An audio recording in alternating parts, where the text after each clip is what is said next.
The Foundations of Rome, 753 BCE, 509 BCE. The tale of Rome unfolds not with historical certainty, but with a tapestry of myth and legend, interwoven with threads of truth. Roman tradition tells us of twin brothers, Romulus and Remus, born of the Vestal Virgin Rhea Silvia and fathered by Mars, god of war. Their divine heritage sealed their fate when a jealous king, fearing their potential power, commanded they be cast into the Tiber River. Yet the river, as if recognizing their destiny, carried the infants gently downstream to the shores of what would become the greatest empire the Western world had ever known.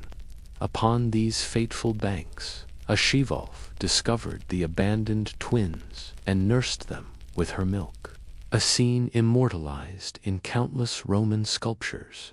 Later, a shepherd named Faustulus found the boys and raised them as his own. Growing into strong, ambitious young men, they learned of their royal lineage and resolved to build a settlement where the river had spared their lives. But ambition bred conflict. In a moment that would symbolize Rome's ruthless path to power, Romulus slew his brother Remus and claimed sole rulership. Atop the Palatine Hill, Romulus traced the sacred boundaries of his new city with a plow in 753 BCE, a date that would become the anchor of Roman chronology for centuries to come. The earliest Rome was humble, merely a collection of thatched huts perched above the Tiber, dwarfed by the sophisticated Etruscan cities to the north and Greek colonies to the south. To bolster his fledgling community, Romulus declared his city a sanctuary for outlaws, exiles, and refugees from surrounding territories.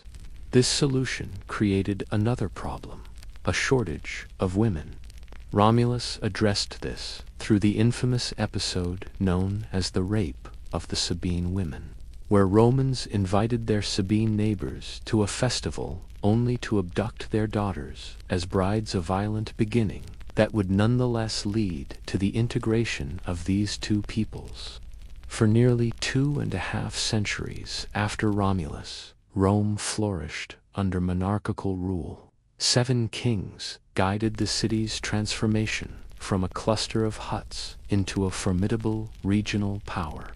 Following Romulus came Numa Pompilius, revered as a wise and devout ruler who established Rome's religious foundations. He created the pivotal position of Pontifex Maximus, chief priest, and built the Temple of Janus, whose doors would remain open during war and closed during peace, though they would rarely close throughout Rome's bellicose history. The third king, Tullus Hostilius, a warrior at heart, expanded Roman territory through conflict with neighboring Alba. His reign witnessed Rome's absorption of the defeated Alban population, establishing the pattern of assimilation that would become a hallmark of Roman expansion.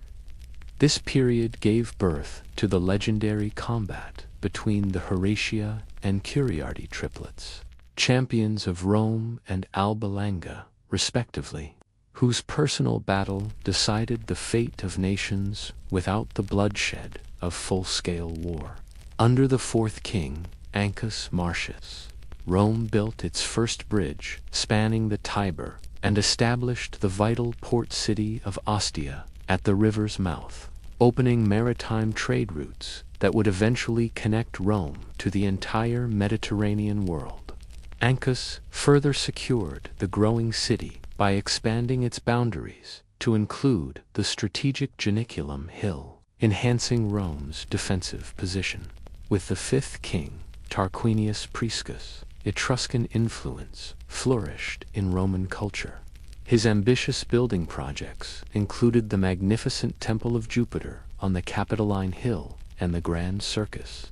Maximus, where thrilling chariot races would entertain Romans for centuries. Perhaps his most enduring contribution was initiating the Cloaca Maxima, a remarkable drainage system that transformed the marshy valley between Rome's hills into what would become the Forum, the beating heart of Roman public life. The sixth king, Servius Tullius, implemented Rome's first formal constitution, ingeniously organizing citizens into classes based on wealth and military capability. This structure, the centuriate assembly, would remain central to Roman military and political systems for generations.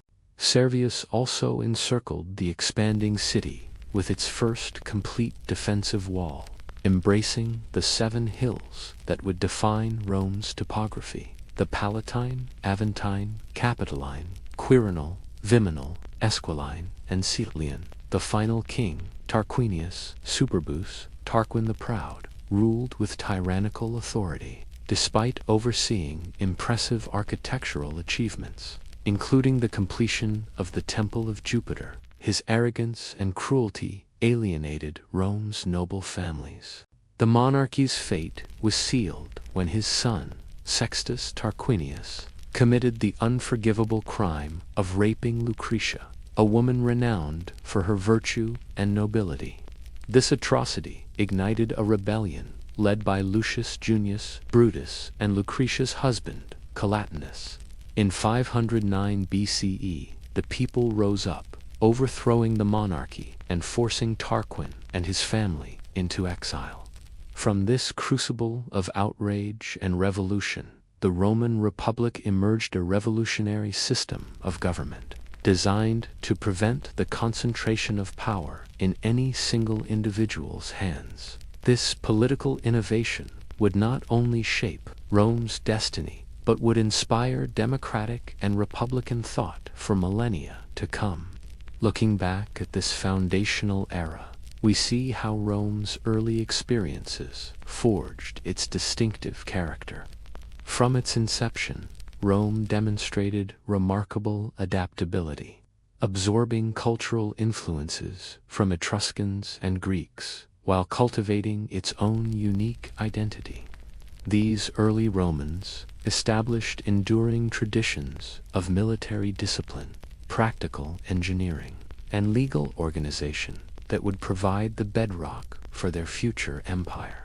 The settlement that began as scattered villages gradually united across the 7 hills, connected by pathways that would evolve into Rome's famous streets and avenues.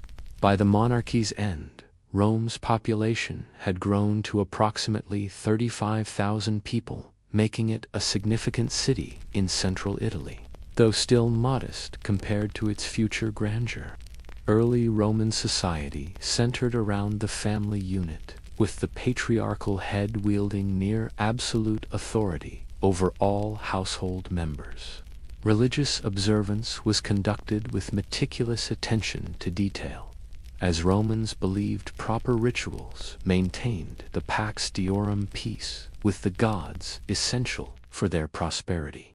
As your consciousness begins to drift toward sleep, imagine these early Romans: farmers tilling fertile fields, warriors training with disciplined precision, priests performing sacred rites, and craftsmen shaping stone and metal, all unknowingly laying the foundations for what would become the eternal city.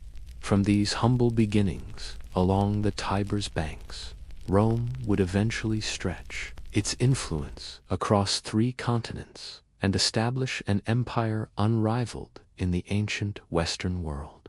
But such expansion remained in the future. For now, as the last king vanished into exile, Rome stood poised at the threshold of its republican era, ready to begin the remarkable journey that would inscribe its name indelibly in the annals of human history.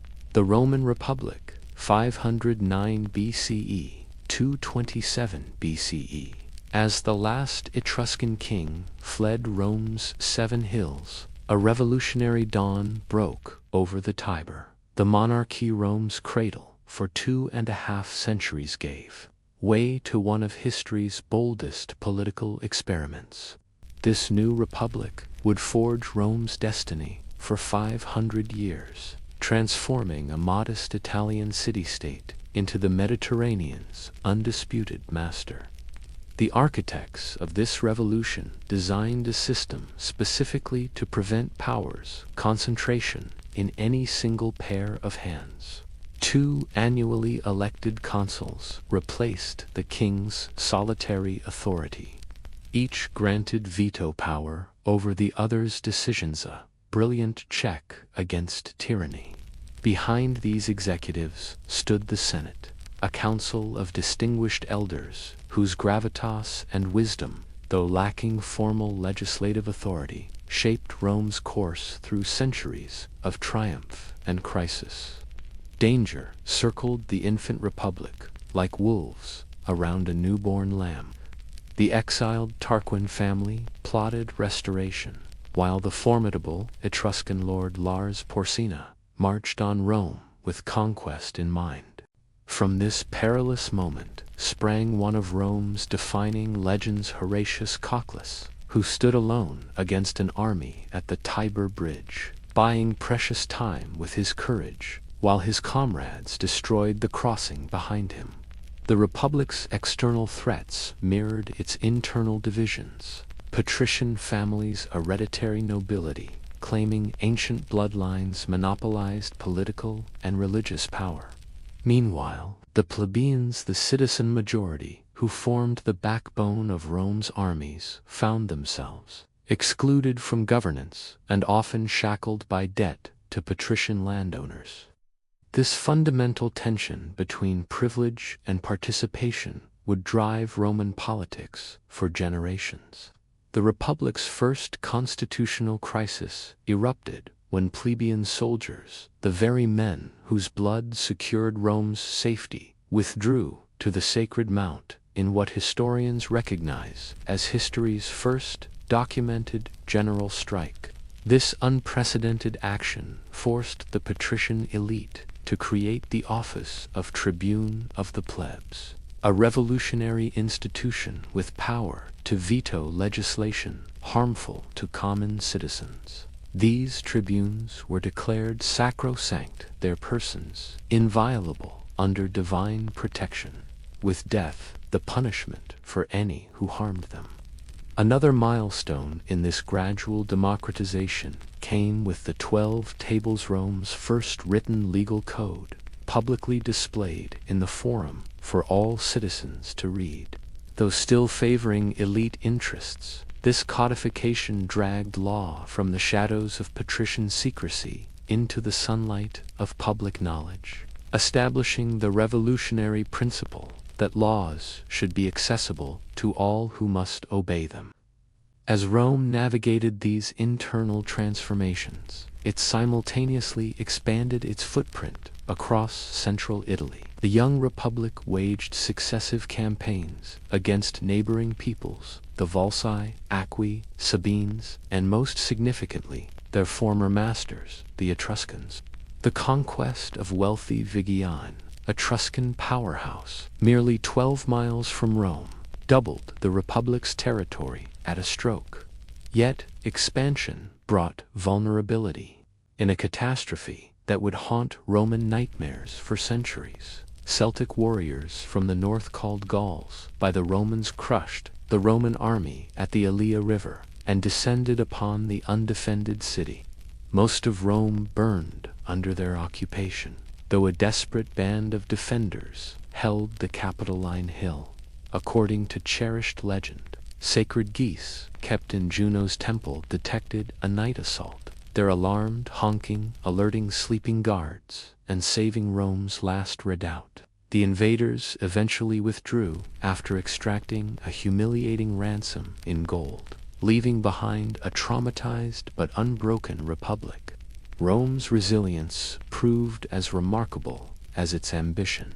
The scorched city rose anew, encircled by stronger walls.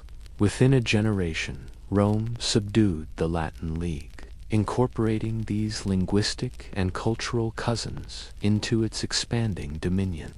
This conquest showcased Rome's political genius. Some Latin communities received full Roman citizenship, others partial rights, creating graduated levels of belonging that incentivized loyalty while preserving Roman primacy.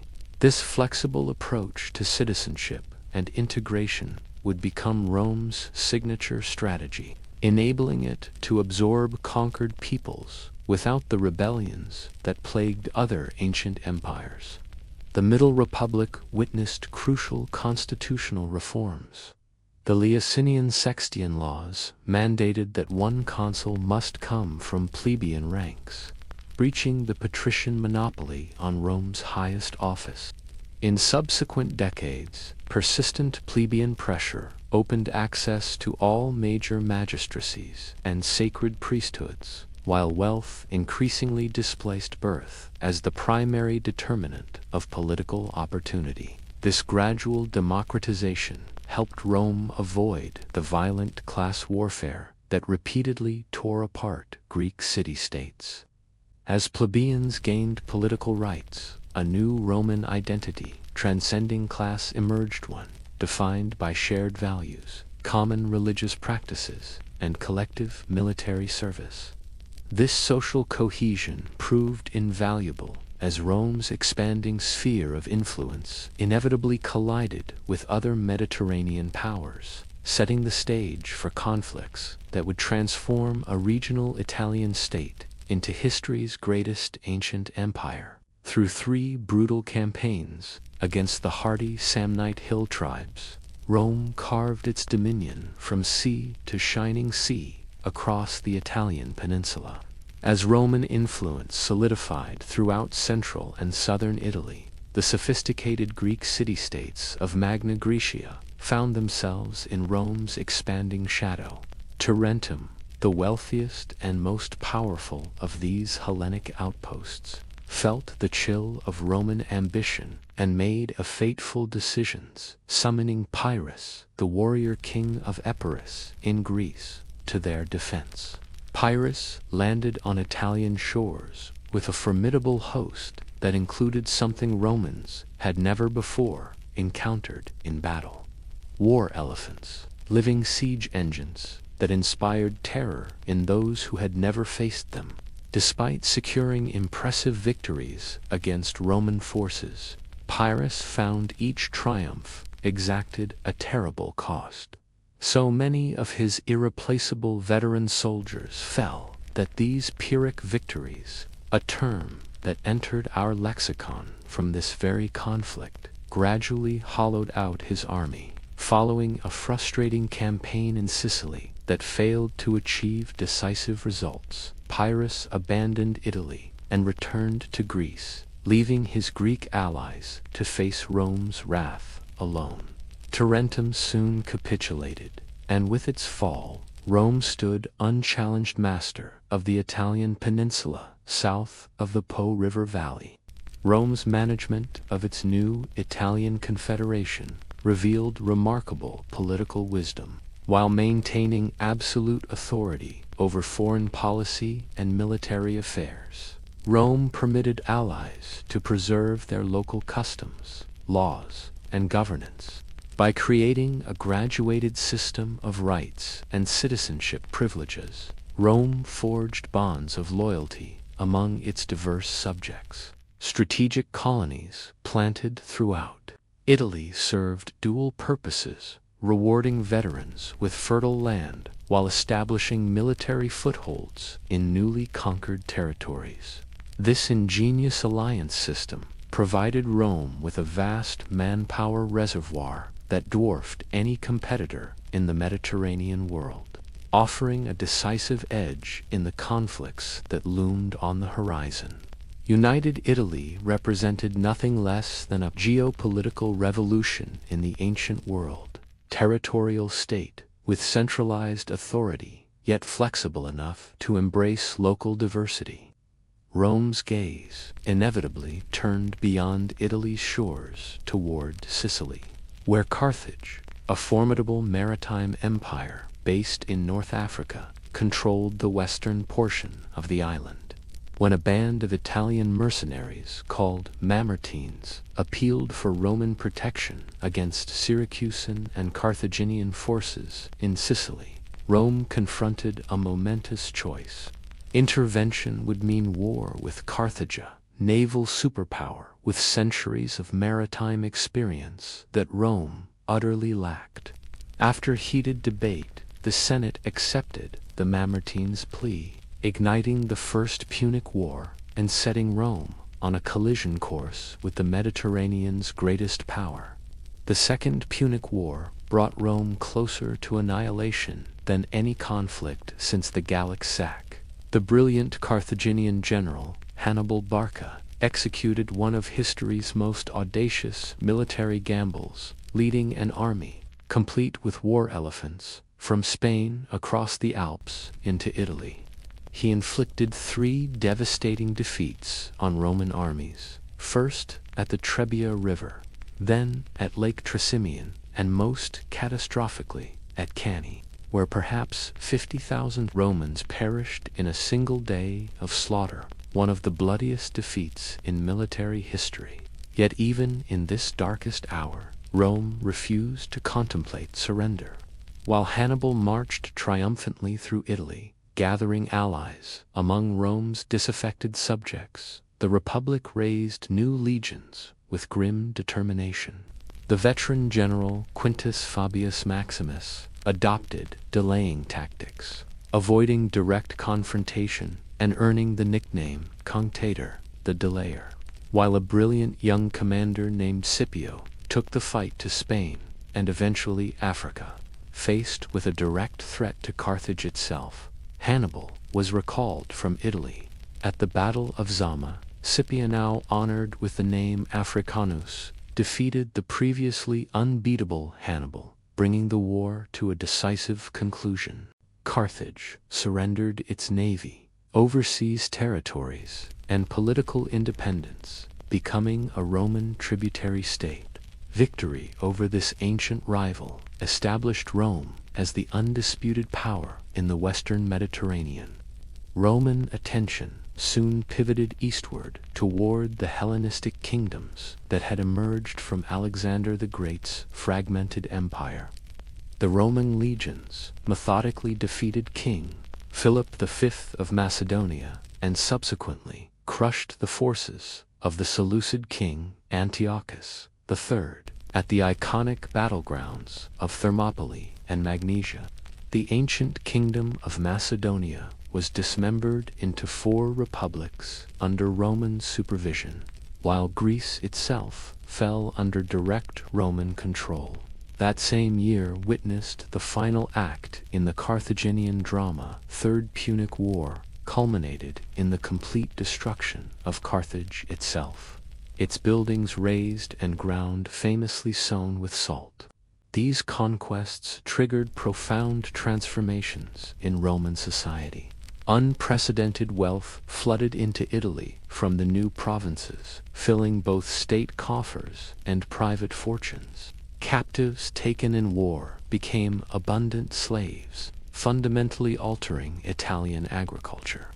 Small family farms gave way to vast estates, latifundia, worked by slave labor, displacing countless rural citizens who migrated to Rome, creating dangerous social pressures in the crowded capital. The Republican political system, designed for a modest city-state, strained under the weight of administering a vast Mediterranean empire. Provincial governors, operating far from senatorial oversight, often exploited their positions for personal enrichment.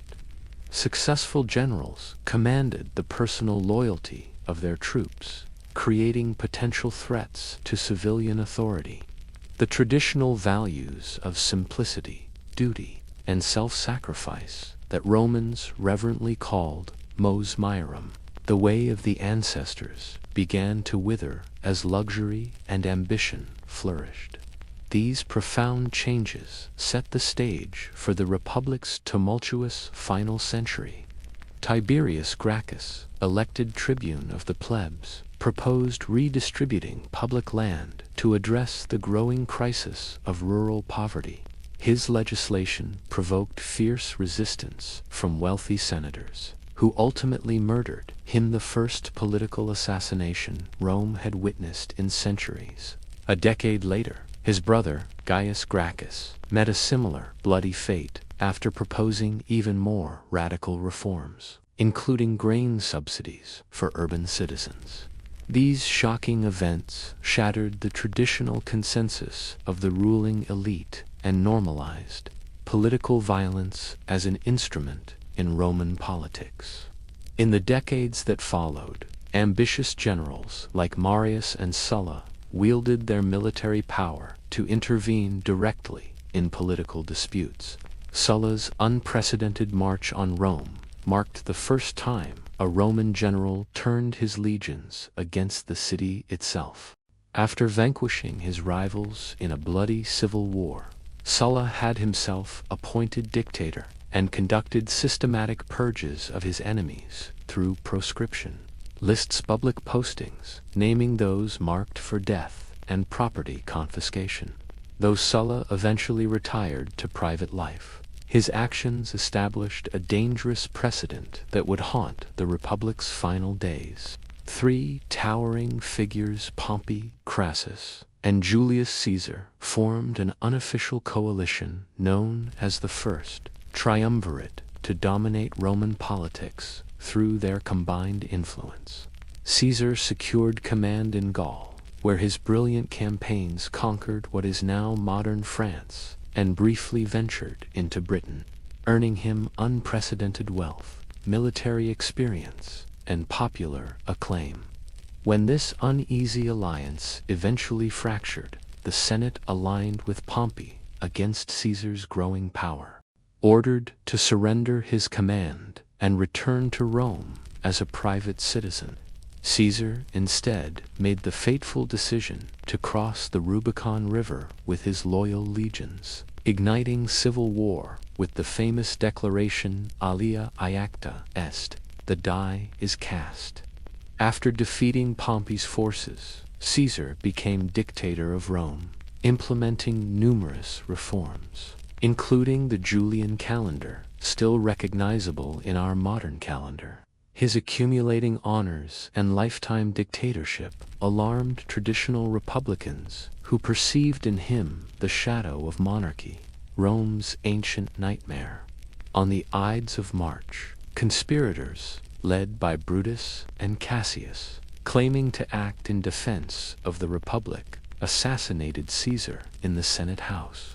Rather than restoring Republican liberty as intended, Caesar's murder unleashed a new cycle of civil war. His young adopted son, Octavian, joined with Mark Antony and Lepidus to form the Second Triumvirate, hunting down Caesar's killers with ruthless efficiency. After defeating Brutus and Cassius at the twin battles of Philippi, the triumvirs divided the Roman world among themselves. Inevitable tensions soon emerged, particularly between Octavian in the west and Antony in the east, where he formed both political and romantic alliances with Egypt's legendary queen, Cleopatra VII. The final confrontation came at Actium, where Octavian's forces under the brilliant Admiral Agrippa defeated the combined fleet of Antony and Cleopatra.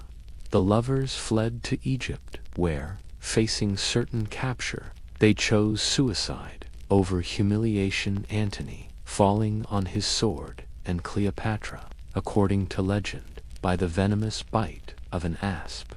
Octavian, now sole master of Rome's vast territories, carefully avoided Caesar's fatal mistakes, while gradually accumulating unprecedented personal power. He maintained the venerable facades of republican government, referring to himself modestly as Princeps First Citizen, rather than claiming the dangerous titles of king or dictator.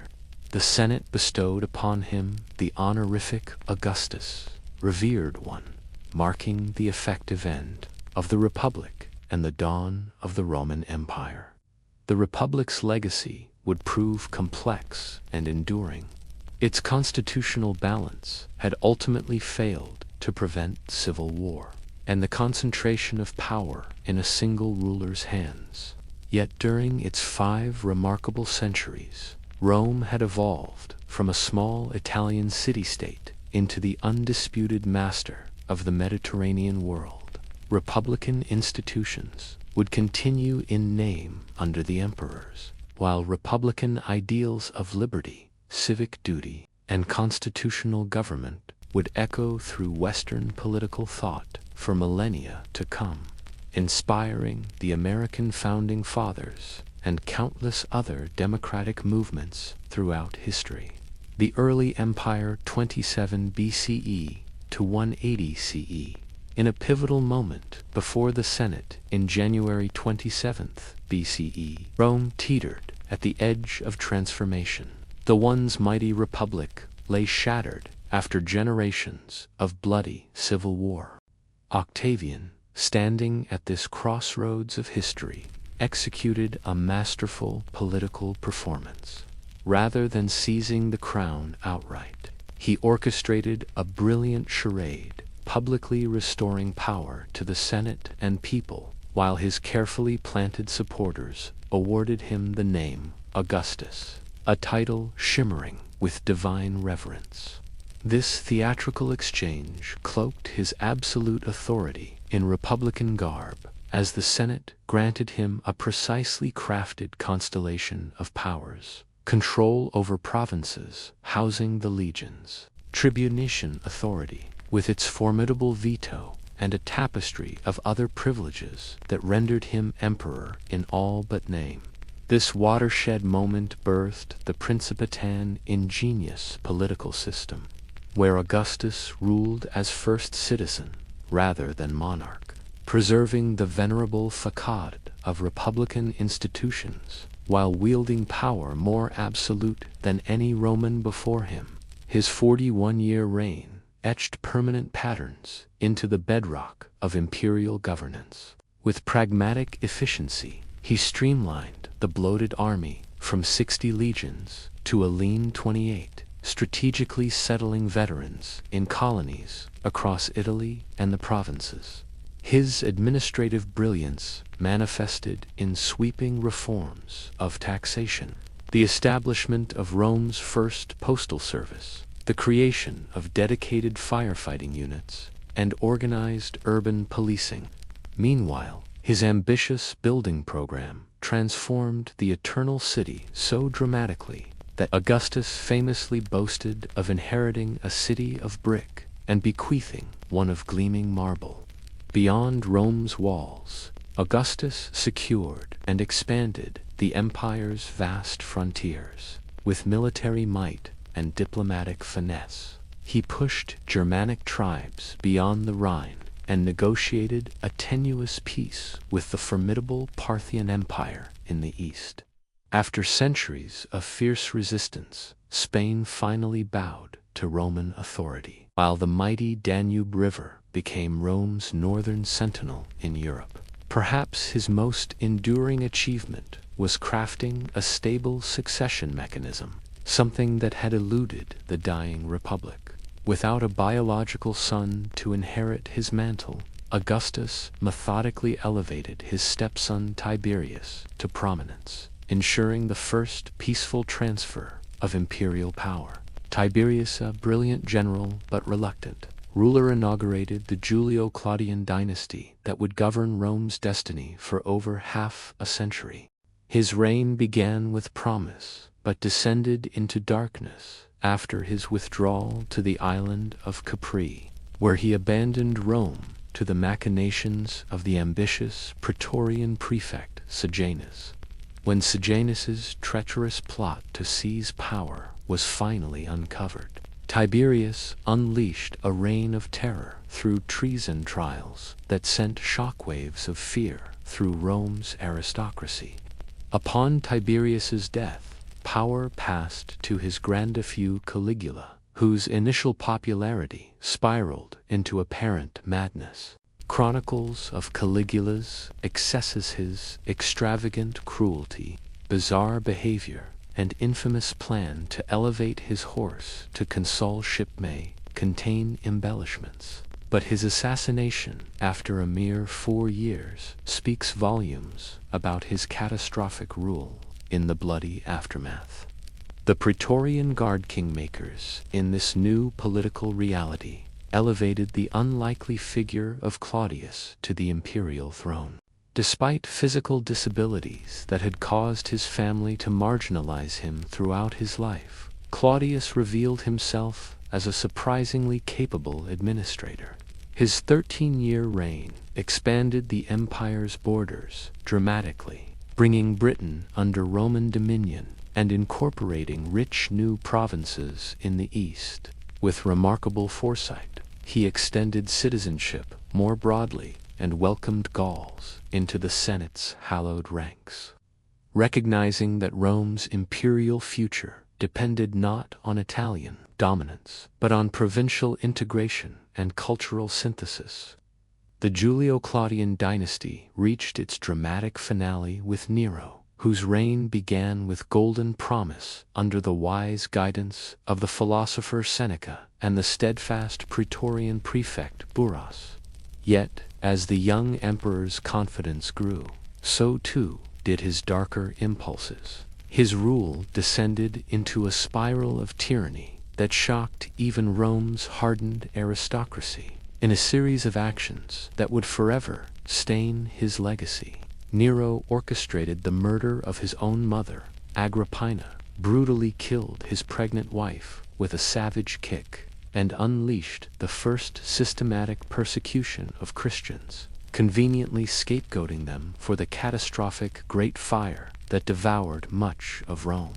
As provinces erupted in revolt and his support crumbled, Nero chose suicide over capture, his final words revealing the narcissism that defined his reign. "What an artist dies in me."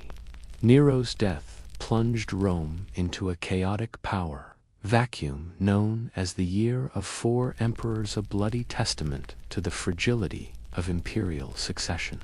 Like actors in a brutal political theater, the generals Galba, Otho, and Vitellius each briefly claimed the throne before being violently overthrown in rapid succession. From this maelstrom of civil war emerged Vespasian, the weathered commander of the Eastern legions, who established the Flavian dynasty and restored desperately needed stability. Unlike his aristocratic predecessors, Vespasian brought the practical sensibilities of his humble origins to governance, implementing fiscal reforms that replenished the treasury Nero had drained. His most enduring legacy rises still in the heart of Rome, the colossal Flavian amphitheater, better known as the Colosseum, built atop the foundations of Nero's extravagant golden house. This architectural marvel symbolized the return of public space to the people of Rome. When death claimed Vespasian after a decade of stable rule, his eldest son Titus assumed the purple. Fate tested the new emperor immediately as Mount Vesuvius erupted in apocalyptic fury, entombing the prosperous cities of Pompeii and Herculaneum beneath ash and pumice. Titus responded with remarkable compassion, directing imperial resources toward relief efforts. His handling of this catastrophe and a subsequent fire in Rome won him profound public affection, making his premature death after just 2 years of rule an occasion for genuine mourning throughout the empire. The Flavian dynasty's final chapter was written by Domitian, Titus's younger brother, whose 15-year reign strengthened Rome's northern frontiers along the Danube and consolidated gains in Britain. Though administratively gifted, Domitian's authoritarian tendencies and thinly veiled contempt for senatorial privilege fostered deep resentment among Rome's elite. Their festering animosity culminated in his assassination, bringing the Flavian era to a bloody close. In the assassination's aftermath, the Senate elevated one of their own, the elderly, respected Nerva, to the imperial throne, Recognizing his vulnerability without an heir or strong military backing, Nerva made perhaps his most consequential decision, adopting the universally respected General Trajan as his successor. This masterstroke established a pattern of adoptive succession that would gift Rome with a century of exceptional leadership. When Nerva's death brought Trajan to power, Rome gained its first emperor, born beyond Italian shores. The Spanish-born ruler would guide the empire to its zenith during his 19-year reign. His military brilliance conquered Dacia, modern Romanian, incorporating its fabulously rich gold mines into imperial coffers. Even more ambitious was his eastern campaign that annexed Armenia, Mesopotamia, and parts of the powerful Parthian Empire, briefly extending Roman dominion to the distant shores of the Persian Gulf. These eastern conquests, though partially abandoned by his successor, marked the apex of Roman territorial expansion, the greatest extent any Western empire would achieve until the modern era. Yet Trajan's legacy transcended military glory. His domestic policies revealed a ruler concerned with more than conquest. Ambitious building programs transformed Rome and provincial cities alike. While his innovative social welfare initiative, the Alimento, provided unprecedented support for Italy's underprivileged children.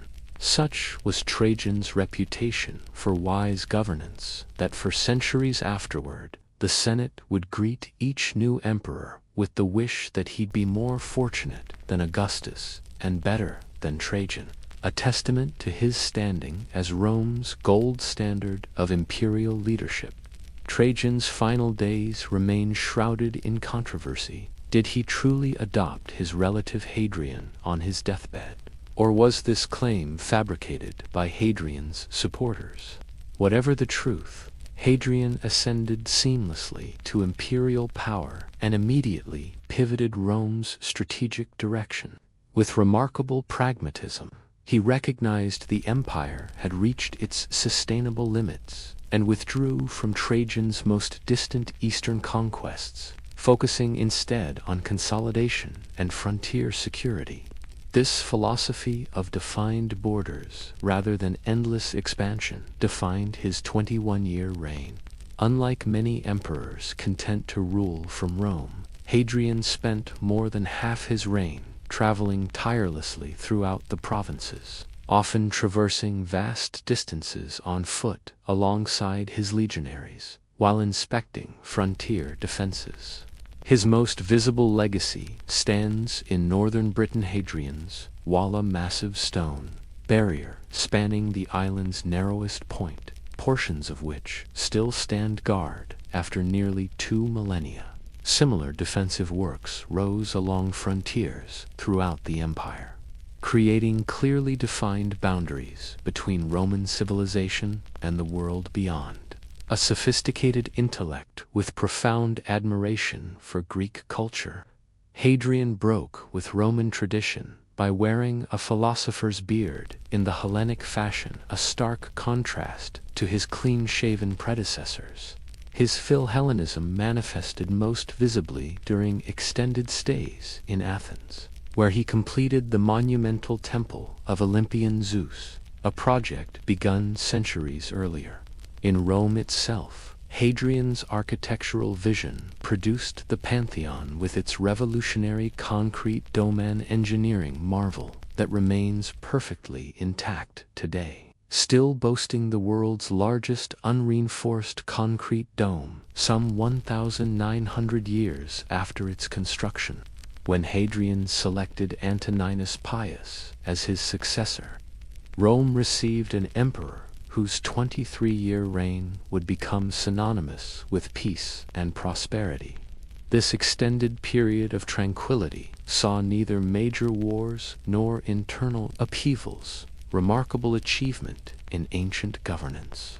Following the successful pattern of adoptive succession, Antoninus chose the promising Marcus Aurelius as his heir. with the stipulation that Marcus, in turn, adopt Lucius Verus as co-emperor, ensuring stable leadership for generations to come.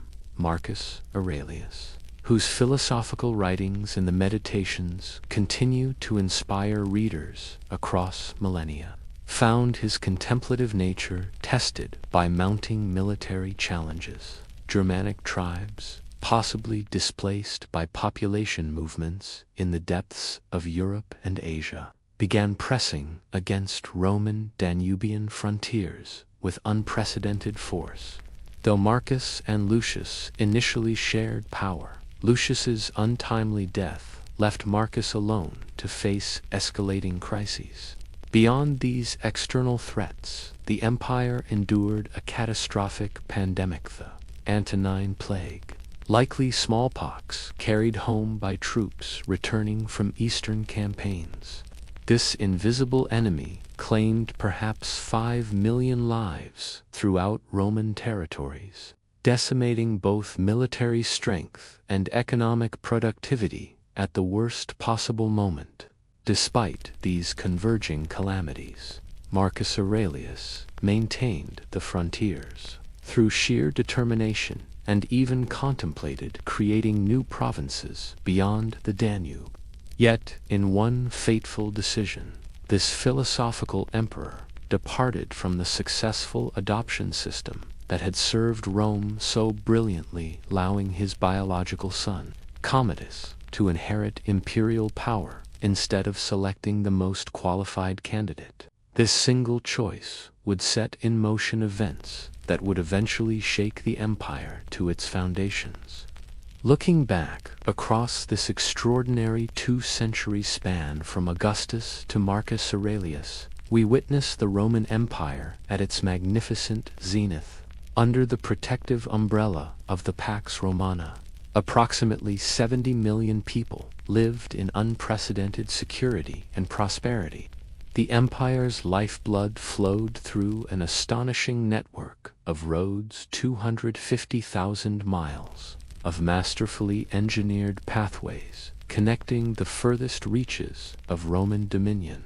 These arteries carried not just armies, but ideas, commerce, and culture throughout the Mediterranean world and beyond. Cities blossomed with architectural wonders that would have seemed miraculous to earlier generations. Soaring aqueducts delivering crystal-clear mountain water across impossible distances. Luxurious public baths where citizens of all classes gathered. Theaters showcasing the finest dramatic works, and monumental forums where public life unfolded beneath colonnaded splendor. Throughout it all, Roman law, increasingly sophisticated and humane, provided a framework of justice and order across 3 continents. Literature and the arts reached dazzling heights during this golden era. Virgil's epic masterpiece, the Aeneid, gave Romans their own mythic origin story to rival the Greeks. Ovid's Metamorphoses wove magical transformations into captivating verse. The penetrating histories of Tacitus, the revealing biographical sketches of Suetonius, and the intimate glimpses of Roman life in Pliny the Younger's letters all emerged from this fertile cultural soil. While scientific theory remained largely the domain of Greek thinkers, Romans excelled in practical innovation, developing architectural, engineering, agricultural, and medical knowledge that transformed daily existence into something more comfortable than any large population had previously experienced. Perhaps most consequential for the future of Western civilization, this period witnessed the birth and initial spread of Christianity. Jesus of Nazareth lived and died during Tiberius's reign, and despite intermittent persecution, his followers gradually established communities throughout the empire. By Marcus Aurelius's time, these Christian enclaves existed in most major urban centers, quietly laying foundations for a transformation that would eventually reshape the Roman world in ways none could foresee. The empire itself underwent a profound evolution during these centuries. The privileged position of Italy gradually faded as provincials, particularly from Romanized Spain and Gaul, rose to the highest echelons of power. Citizenship, once jealously guarded by Romans, expanded ever outward, culminating generations later in its extension to virtually all free inhabitants. Trade networks reached extraordinary distances, bringing silks from China, spices from India, and amber from the Baltic to markets throughout the Mediterranean basin. This remarkable era of stability and prosperity rested upon several crucial pillars: the ingenious Augustan settlement that preserved republican facades while establishing monarchical reality, the adoption system that produced a succession of exceptionally capable rulers, frontiers secure enough to prevent catastrophic invasions, an economy that, despite limitations by modern standards, generated sufficient surplus to maintain sophisticated urban centers, and a professional standing army of nearly 400,000 disciplined soldiers who maintained both external security and internal peace. As Marcus Aurelius, philosopher, warrior, and last of the 5 good emperors, drew his final breath on the windswept Danubian frontier, none could anticipate that this golden age was drawing to a close. The accession of his son Commodus would initiate a period of mounting challenges that would test the resilience of the imperial system in ways its creators never envisioned. Yet the achievements of the early empire would reverberate through the centuries, establishing an ideal of peace, prosperity, and enlightened governance that would inspire civilizations long after Rome itself had crumbled into dust. Crisis and Recovery 180 CE to 284 CE.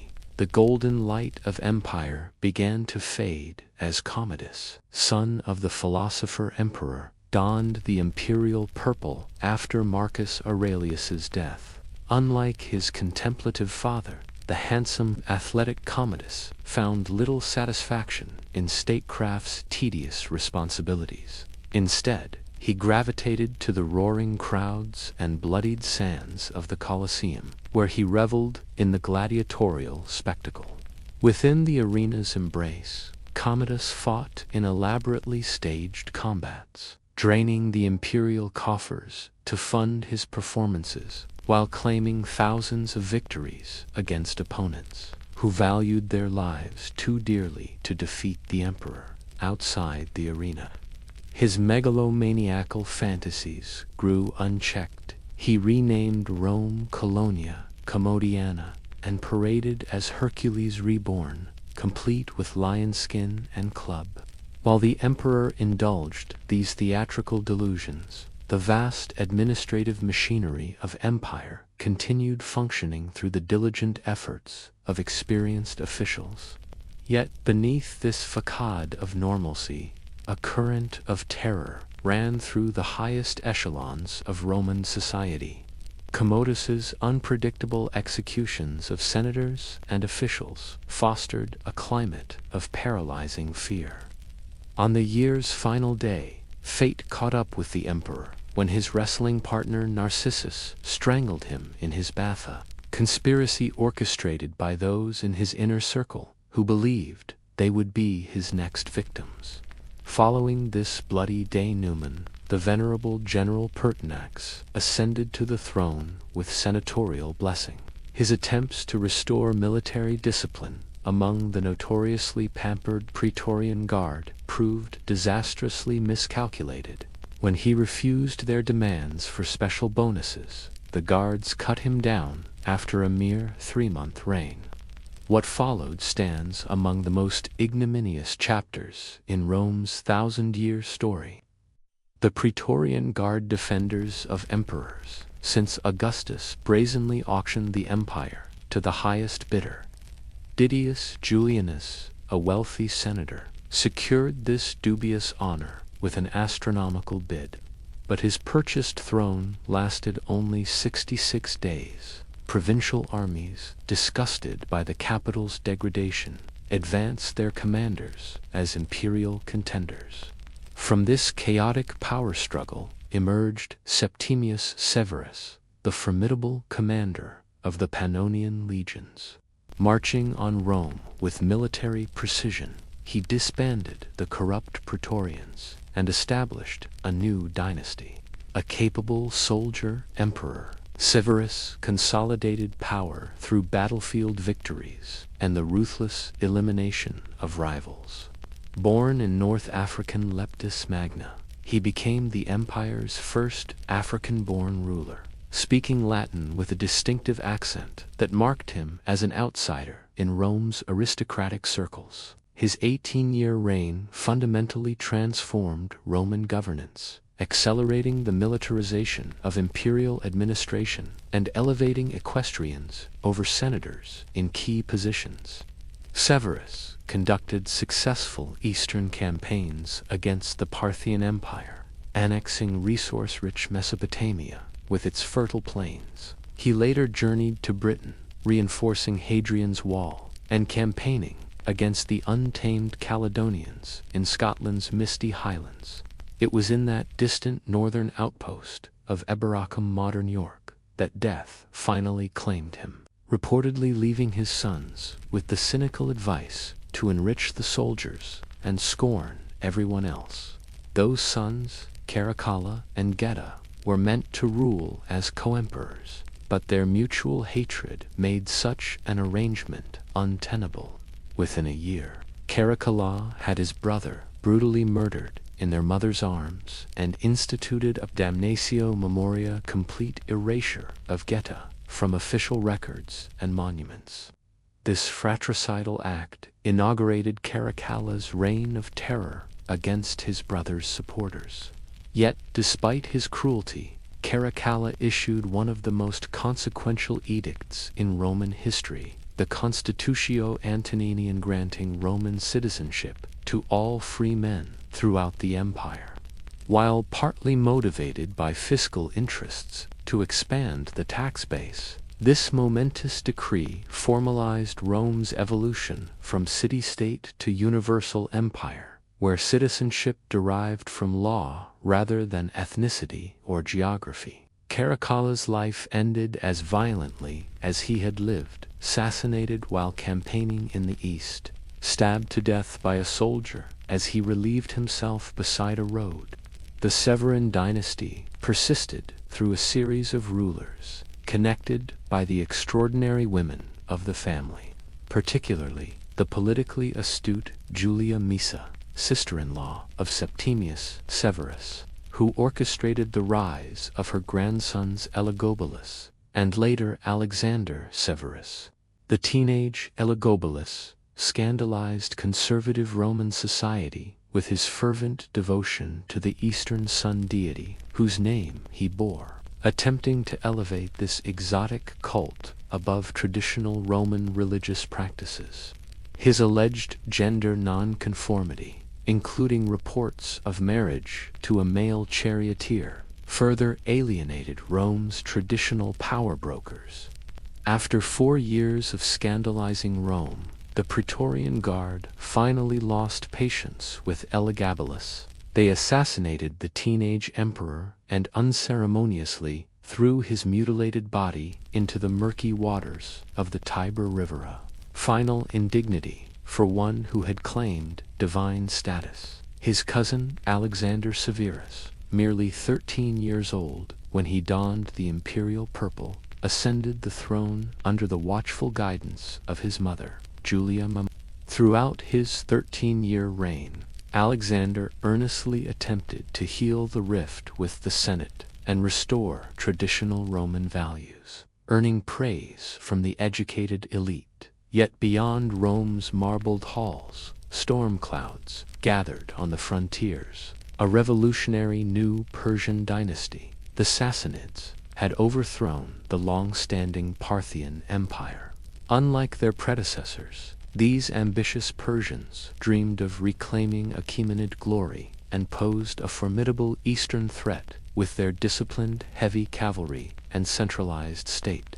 Simultaneously, Germanic confederations applied increasing pressure along the Rhine and Danube frontiers, testing Roman defenses with greater frequency and coordination. When Alexander chose diplomacy over bloodshed in dealing with these tribes, even paying subsidies to maintain peace's pragmatic approach proved fatal. His battle-hungry legionaries, contemptuous of what they perceived as weakness, mutinied. In his place, they acclaimed Maximinus Thraxa, towering former shepherd from Thrace, whose physical strength matched his military prowess. Standing reportedly 8 feet tall, this giant embodied a new paradigm. The soldier emperor, who rose from the ranks through martial skill alone, unburdened by aristocratic refinement or literary education. Though an effective battlefield commander who aggressively pushed back Germanic incursions, Maximinus's punishing taxation policies to fund his military campaigns earned him enemies throughout the civilian population.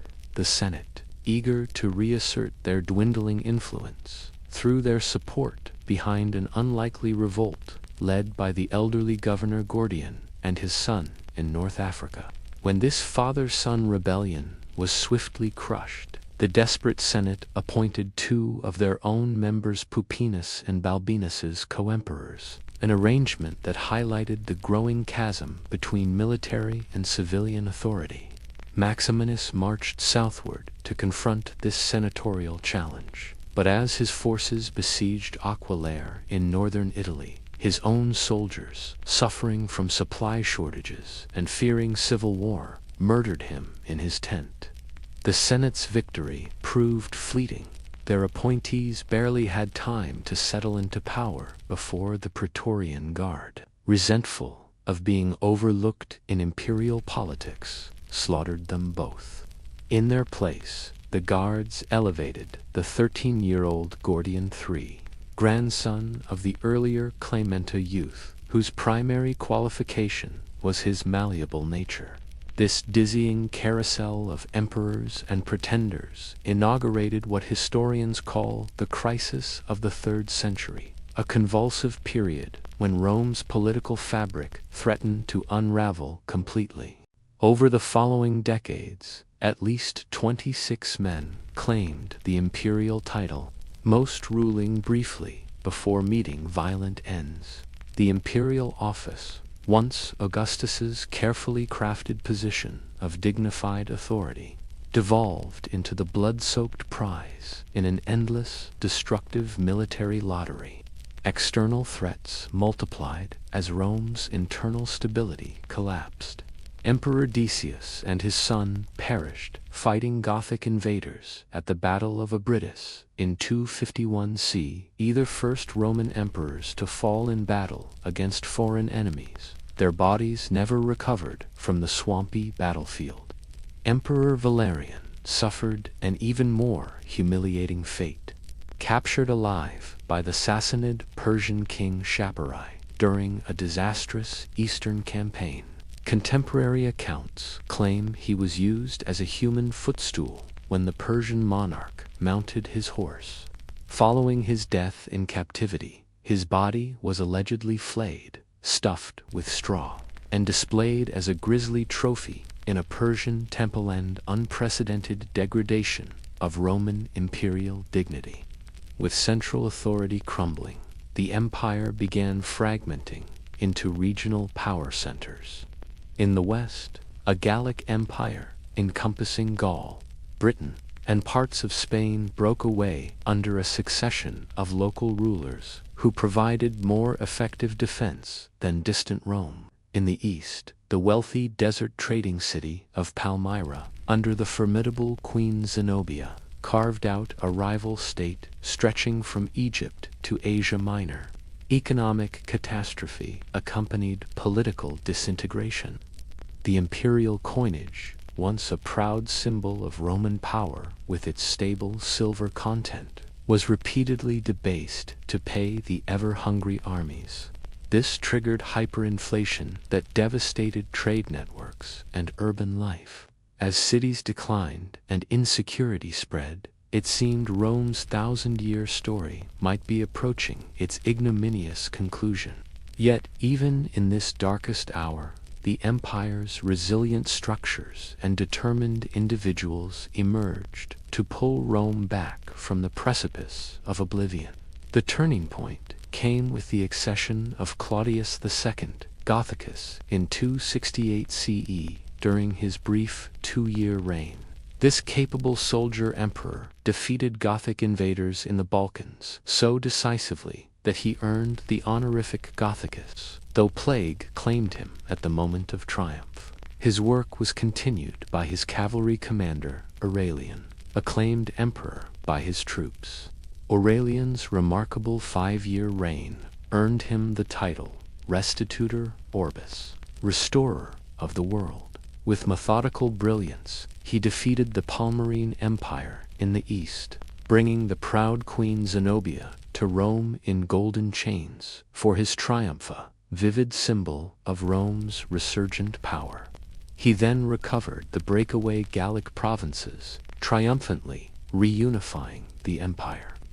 Recognizing Rome's vulnerability, he constructed a magnificent new wall, Circaetan engineering marvel, that still stands partially intact today as a testament to Roman ingenuity. His currency reforms helped stabilize the faltering economy, while his establishment of an official sun cult represented a bold attempt to forge religious unity across the diverse empire. After several short-lived emperors struggled to maintain stability, Carus established a brief but notable dynasty, while leading a successful campaign against Rome's persistent Persian rivals. Carus met a mysterious end when his tent was reportedly struck by lightning, though many historians suspect assassination. Shortly after, his son Numenorian suffered a more definitive fate, murdered by his own Praetorian prefect Aper, while returning from the Persian campaign. At Numenorian's funeral, a pivotal moment in Roman history unfolded. The assembled officers, seeking decisive leadership, acclaimed Diocletian, talented cavalry commander of humble Dalmatian origins, emperor. In his first dramatic act of authority, Diocletian personally executed Aper, fulfilling a prophecy that he would become emperor after killing the boar, Aper in Latin. With this bloody inauguration, Diocletian began a reign that would finally end the decades-long crisis. Though the empire had survived, it emerged fundamentally transformed. Augustus's carefully crafted Principate, with its delicate balance of republican forms masking imperial power, had vanished. In its place stood a more overtly autocratic system, where the emperor was increasingly venerated as a remote, sacred figure, rather than merely first among equals. Military necessities now dominated all aspects of governance. The army had nearly doubled in size to confront multiple frontier threats, consuming an ever larger share of state resources. Taxation grew heavier and more systematic to support these expanded forces. The once privileged position of Italy had eroded as the entire empire shouldered similar burdens. Yet, despite the trauma of the 3rd century crisis, remarkable cultural developments continued to flourish. This turbulent period witnessed the rise of Neoplatonism through philosophers like Plotinus, whose mystical vision of reality would profoundly influence later Christian thought. Christianity itself spread widely during these troubled decades, offering spiritual solace and community in uncertain times. The once persecuted minority religion was steadily becoming a major force in Roman society. Meanwhile, Roman law continued its sophisticated evolution, with jurists like Ulpian and Papinian refining legal concepts that would influence civilizations far beyond Rome's eventual fall. Even amid economic difficulties, Roman engineering produced impressive works, from Aurelian's formidable walls to public buildings throughout the provinces. As the 3rd century drew to a close, the empire Diocletian inherited was wounded but far from defeated. The coming reforms would reshape Rome's government completely, creating a new imperial system capable of meeting the challenges of a changing world. The transition from the early empire of Augustus to the late Roman world was complete. Transformation forged in the crucible of crisis and recovery. The late Empire 284 CE to 395 CE, when Diocletian emerged victorious after claiming the imperial purple, the Roman world lay exhausted from a half-century of devastating crisis, drawing profound lessons from this tumultuous period.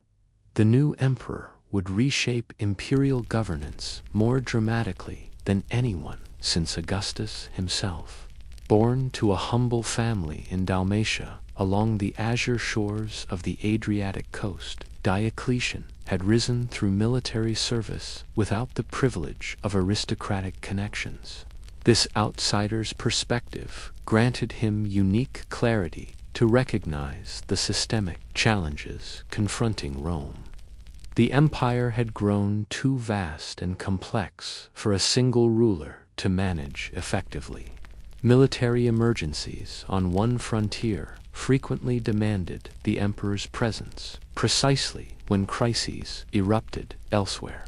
Facing this reality with pragmatic innovation, Diocletian took the unprecedented step of appointing a co-emperor. He elevated his trusted comrade Maximian to the rank of Augustus, assigning him responsibility for the turbulent western provinces, while Diocletian focused on the eastern threats. Yet even this division proved insufficient against the empire's mounting challenges. With characteristic boldness, Diocletian expanded the imperial college further by appointing 2 junior emperors called Caesars, Galerius in the east and Constantius Chlorus in the west. This revolutionary system, known as the Tetrarchy, or Rule of 4, brilliantly divided administrative responsibilities while maintaining the fiction of a unified empire. Each tetrarch governed a quarter of Roman territory from his own capital city, as Rome itself gradually relinquished its central role. The arrangement included an ingenious plan for orderly succession. After 20 years of service, the senior Augusti would retire, allowing the Caesars to be promoted and select new junior colleagues. This elegant mechanism aimed to prevent the catastrophic succession crises that had nearly destroyed the empire during the 3rd century.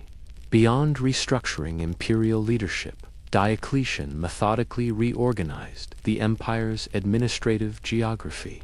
Provinces were strategically subdivided into smaller units, nearly doubling their number while making them more manageable. These provinces were then grouped into 12 dioceses, themselves organized into 4 prefectures, corresponding to each tetrarch's territory. This hierarchical arrangement created multiple layers of oversight intended to reduce corruption and dramatically improve administrative efficiency. The military underwent equally profound reorganization under Diocletian's watchful eye. He wisely separated civil and military authority, which had traditionally been combined in provincial governors, a reform that would endure for centuries. To address multiple frontier threats simultaneously, he substantially increased the size of the army, recognizing the danger posed by potentially rebellious generals. Diocletian shrewdly reduced the size of provincial armies while creating a powerful central mobile reserve that could respond swiftly to any crisis. These expanded military and administrative structures inevitably required greater resources from an already strained population. With characteristic thoroughness, Diocletian implemented a comprehensive census to identify all taxable wealth and individuals throughout the vast empire. His innovative tax system required payment in kind rather than increasingly worthless currency. With carefully calculated quotas of produce and goods collected from each region to ensure essential services continued without interruption, Diocletian took the extraordinary step of mandating hereditary occupations for certain vital professions, binding sons to follow their father's trades, a measure that revealed both the desperate circumstances of the times and the emperor's determination to restore stability at any cost. While these reforms stabilized the empire, they came at the cost of significantly increased state control over individual lives.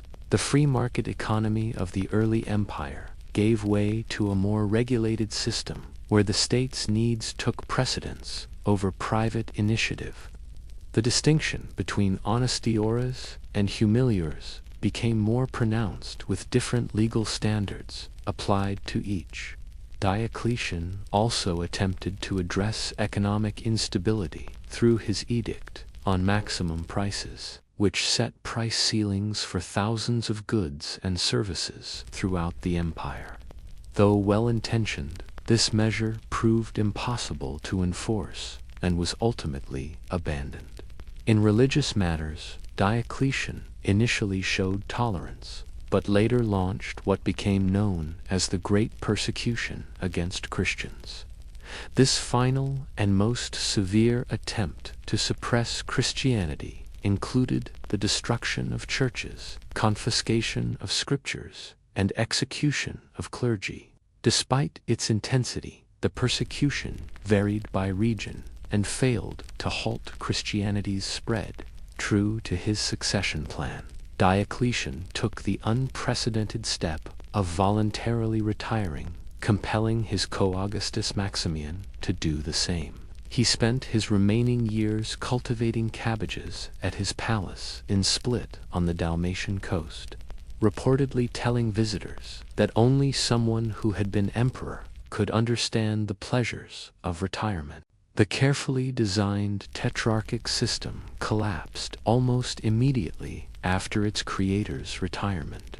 The succession plans were undermined by dynastic sentiment as troops proclaimed Constantine, son of Constantius Chlorus, and Maxentus, son of Maximian, as emperors. The following years saw complex power struggles as various claimants fought for supremacy. Constantine emerged victorious from these conflicts. According to Christian tradition, before the crucial battle of the Milvian Bridge against Maxentus, Constantine saw a vision of a cross in the sky with the words, "In this sign, conquer." Whether motivated by genuine conversion or political calculation, Constantine's embrace of Christianity would transform the Roman world. The Edict of Milan, issued jointly with his eastern colleague Licinius, formally ended the persecution of Christians and restored their confiscated property. Though not making Christianity the official state religion, the edict granted it legal status and imperial favor. Constantine later defeated Licinius to become sole ruler of a reunited empire. Constantine's most consequential decision was founding a new capital on the site of the Greek city Byzantium.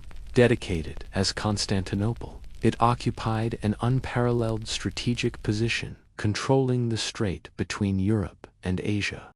This new Christian city, free from Rome's pagan associations, would serve as the imperial capital for over 1,000 years. Constantine maintained many of Diocletian's administrative reforms, while softening their harsher aspects. He created a new gold currency, the solidus, which maintained its value for centuries. bringing monetary stability after decades of inflation. His religious policies favored Christians without directly suppressing traditional worship, beginning a gradual transition that would accelerate under his successors. After Constantine's death, the empire passed to his three surviving sons, Constantine II, Constantius II, and Constans. Their reigns were marked by fratricidal conflict and continuing religious tensions, particularly surrounding the Arian controversy about Christ's divine nature. Constantius II emerged as sole emperor, ruling until his death.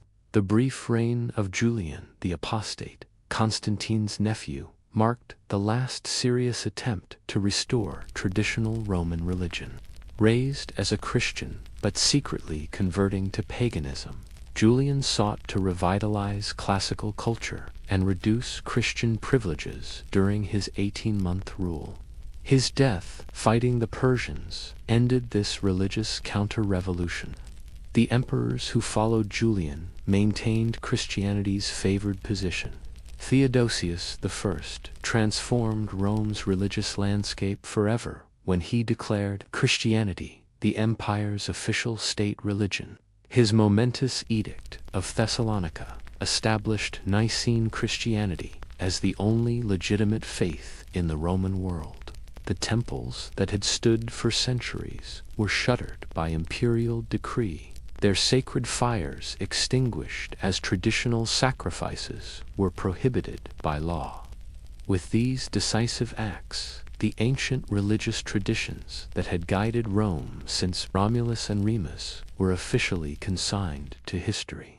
Beyond the spiritual revolution he unleashed, Theodosius confronted grave external threats to Roman security.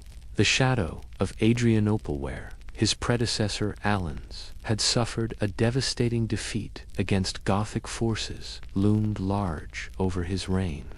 That catastrophic battle had not only claimed Valens' life, but had decimated nearly two-thirds of the Eastern Field Army. This military disaster revealed the growing danger posed by Germanic peoples pressing against and within imperial borders, desperately seeking land to call their own. Rather than pursuing the impossible task of expelling these powerful Gothic groups, Theodosius embraced a bold, pragmatic solution.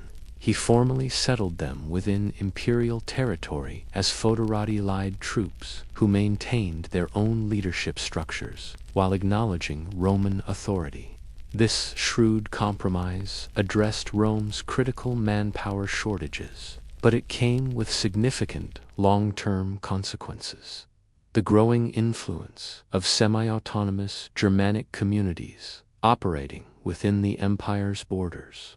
The late Roman legions increasingly reflected this new reality, drawing heavily from allied contingents and recruiting Germanic warriors into regular units.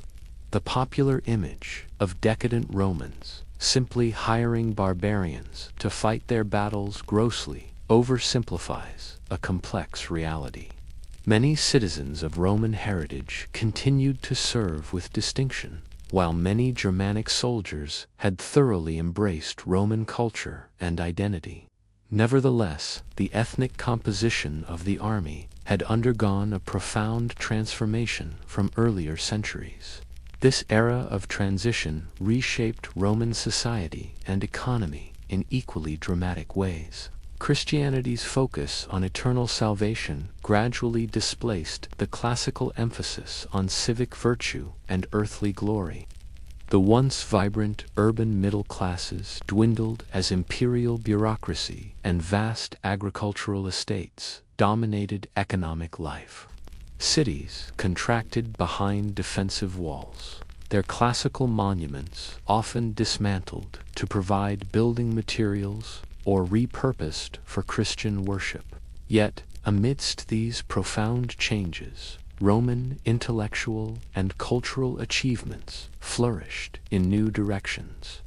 This remarkable period witnessed the blossoming of patristic literature as brilliant Christian thinkers like Ambrose, Jerome, and Augustine crafted sophisticated theological and philosophical frameworks that would shape Western thought for a millennium to come. In jurisprudence, the monumental Theodosian Code meticulously compiled imperial legislation, creating a comprehensive legal reference that preserved Roman legal wisdom for future civilizations. When Theodosius drew his final breath, his empire passed to his sons Arcadius in the east and Honorius in the west. Though ostensibly a temporary administrative division, this partition would prove permanent. While both courts maintained the fiction of a unified empire, they increasingly charted separate courses, confronting distinct challenges with diverging resources and priorities. The eastern half, blessed with greater wealth and natural geographic defenses, would endure for another 1,000 years as what historians now call the Byzantine Empire. Its citizens proudly maintained their identity as Romans, even as the Western territories faced existential threats that would lead to imperial collapse within a single generation. By the close of the 4th century, the transformed Roman state bore little resemblance to Augustus's principate. The emperor now reigned as an Oriental-style monarch, dressed as Dominus, Lord, rather than Princeps, first citizen.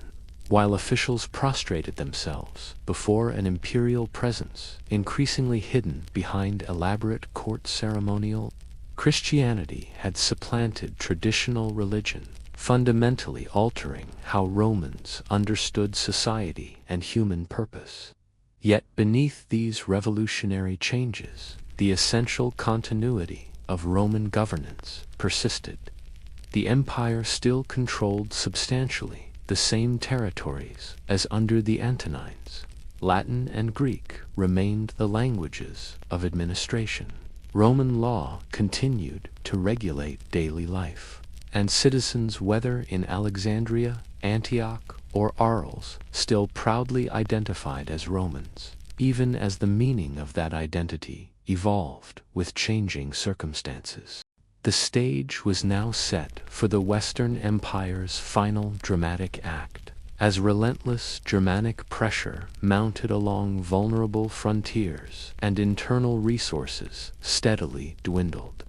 Western emperors would soon face challenges beyond their capacity to overcome. The 5th century would witness the twilight of direct Roman rule in the West, not with a dramatic collapse, but through a gradual transformation that would give birth to medieval Europe.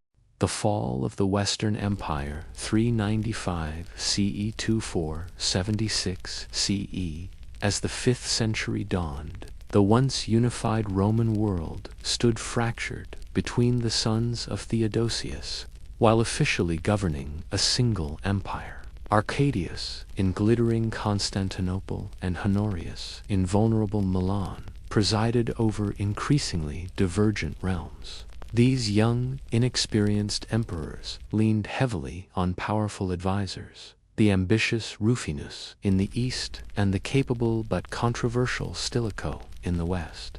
Court intrigues and power struggles weakened imperial authority precisely when Rome faced its most dire external threats.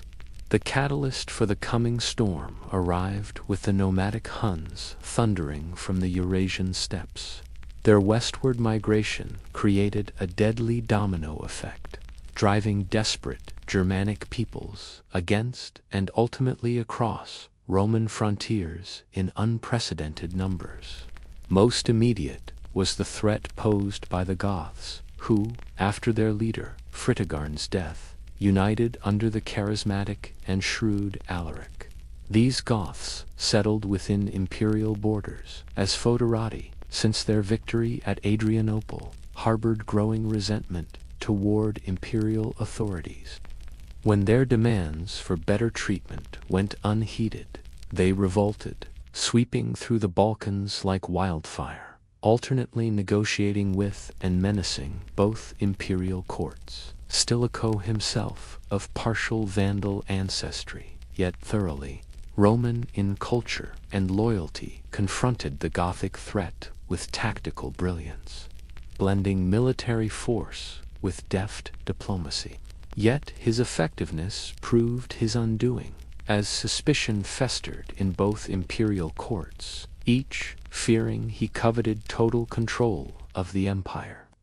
With Stilicho's execution on dubious treason charges, the Western Empire sacrificed its most formidable defender at the moment of greatest peril. Sensing weakness, Alaric seized his opportunity. He invaded Italy and achieved what had not occurred for 8 centuries: the sack of Rome itself. Though the Goths remained in the Eternal City merely 3 days and inflicted relatively limited damage, the psychological shockwave that rippled through the Roman world was immeasurable. Jerome, writing from distant Bethlehem, lamented that the bright light of all the world was put out, and the whole world perished in one city. Following Alaric's unexpected death, shortly after this momentous event, his Goths migrated into Gaul, eventually settling in Aquitaine as nominal Roman allies. Meanwhile, other Germanic peoples had exploited a particularly brutal winter to cross the frozen Rhine, pouring into Gaul and eventually Spain like an unstoppable tide. Vandals, Suevi, and Alans carved out territories within provinces that remained Roman in name only.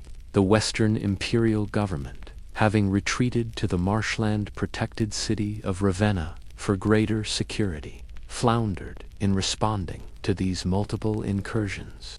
Increasingly, real authority rested not with the emperor but with the master of soldiers, the supreme military commander who controlled what remained of Rome's once mighty legions. For nearly 2 decades, that crucial position was held by Flavius Idius, aptly dubbed the last of the Romans.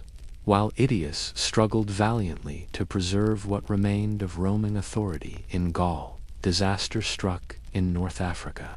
The Vandals, under their cunning king Gaiseric, crossed from Spain to Africa, conquering the wealthy provinces that had long been Rome's breadbasket.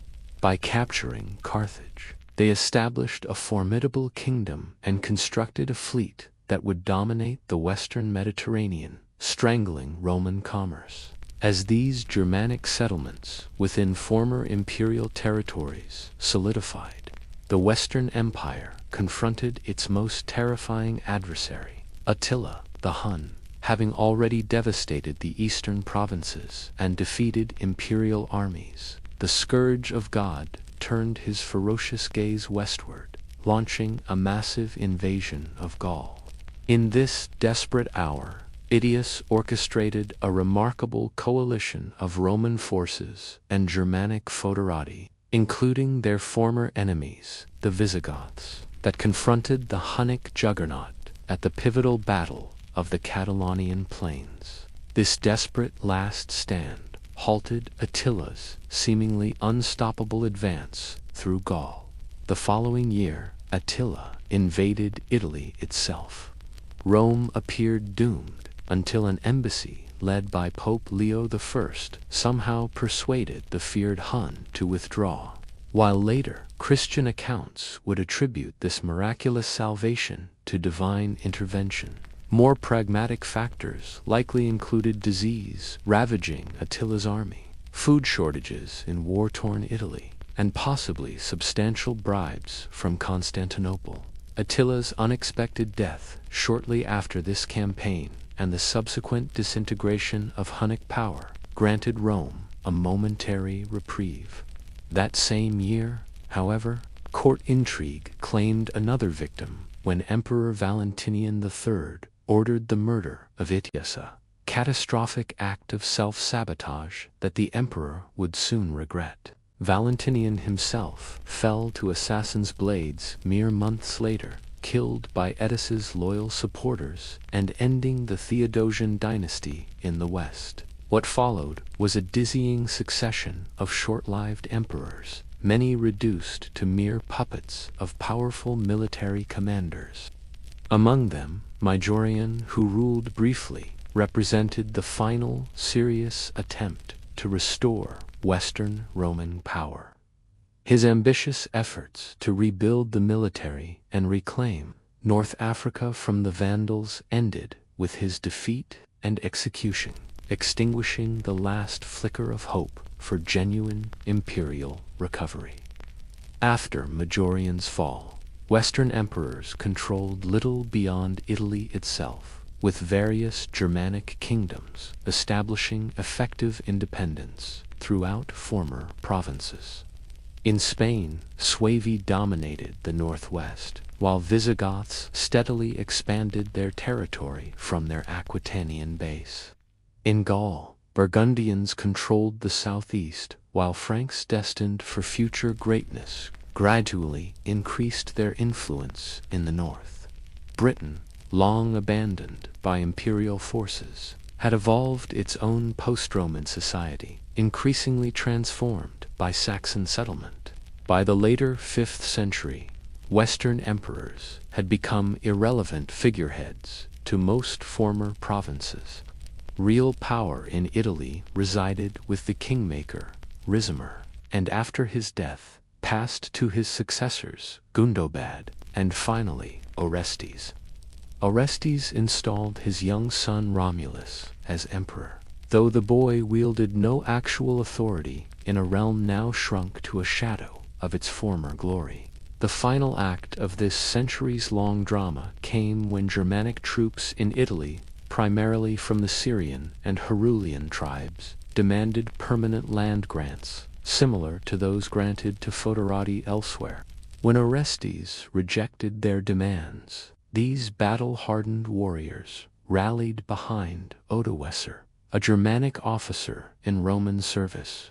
Odoacer swiftly overthrew Orestes and deposed young Romulus, ending the increasingly hollow pretense of imperial rule in the West. In a pragmatic solution that acknowledged political reality, Odoacer sent the imperial regalia to Emperor Zeno in Constantinople, signaling that a separate Western emperor had become superfluous. He requested and received the title of patrician, governing Italy nominally as Zeno's representative. Romulus Augustus, mockingly called Augustulus, Little Augustus, was permitted to retire to a country estate with a generous pension, an unexpectedly merciful fate for the last Western Roman emperor. This moment is traditionally marked as the fall of Rome, or, more accurately, the end of the Western Roman Empire. Yet, for ordinary people living through these momentous events, there was no dramatic collapse, no sudden catastrophe. Many structures of Roman life continued under new management. Germanic kings issued laws based on Roman models, maintained some form of taxation, and frequently employed Roman administrators to govern their newly established kingdoms. Why did the Western Empire fall while the East endured? The answer lies in a perfect storm of vulnerabilities. The West stood exposed along vast frontiers, where Germanic tribes pressed with increasing urgency, its economy less urbanized and more agricultural than the prosperous.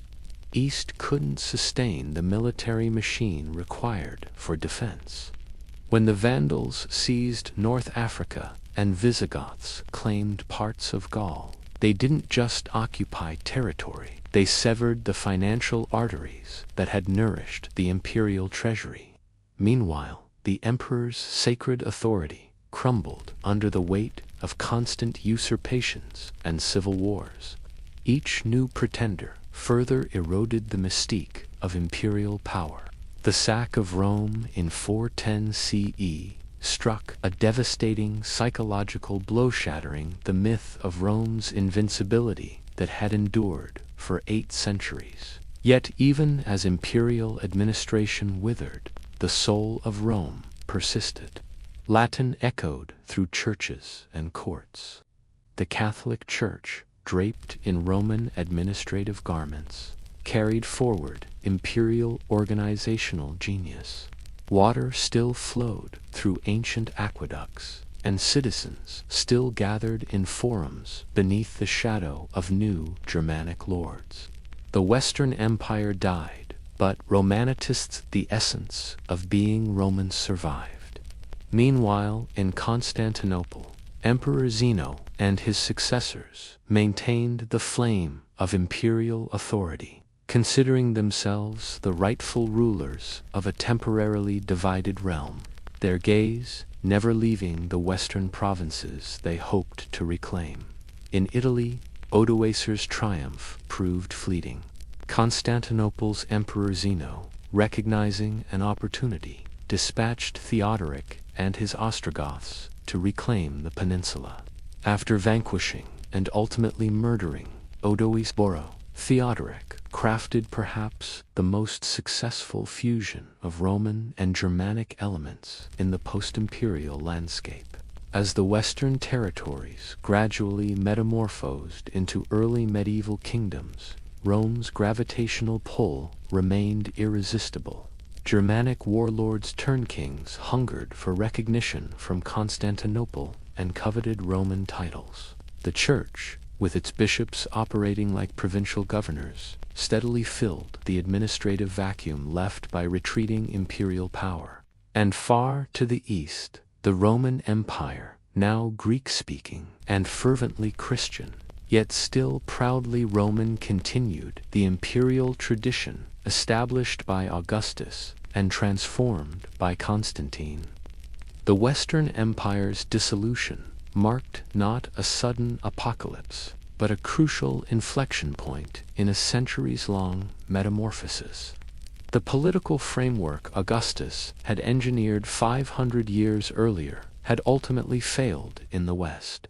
Yet Roman civilization, like a mighty river encountering an immovable obstacle, simply divided its flow, continuing through new channels that would nourish the medieval world to come.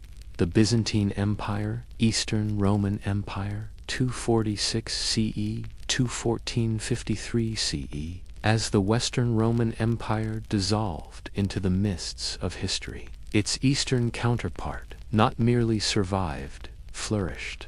These inheritors of Rome's legacy never embraced the term Byzantine, a modern historian's invention.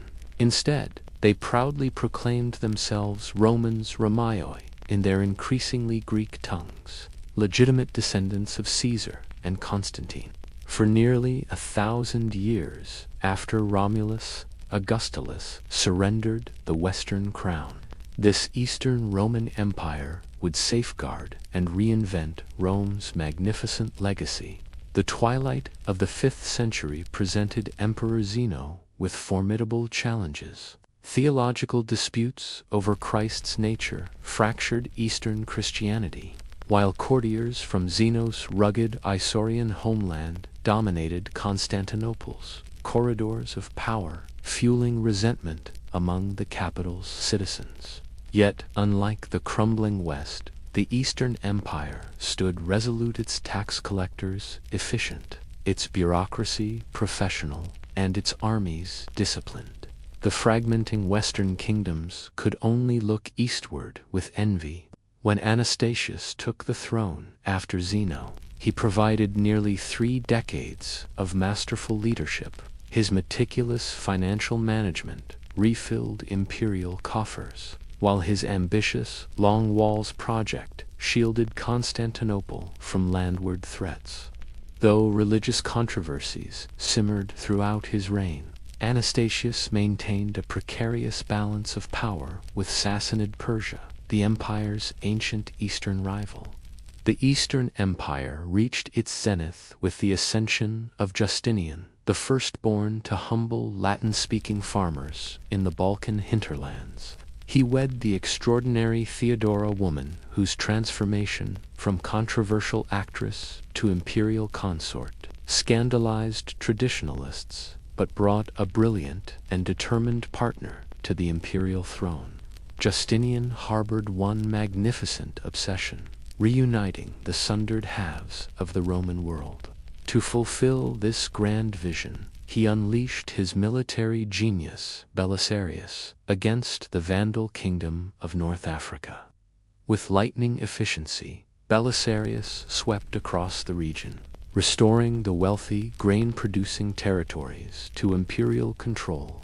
Intoxicated by this triumph, Justinian set his sights on a greater prize: Italy, the ancient heart of Roman power. But the Italian campaign proved a bitter lesson in imperial overreach.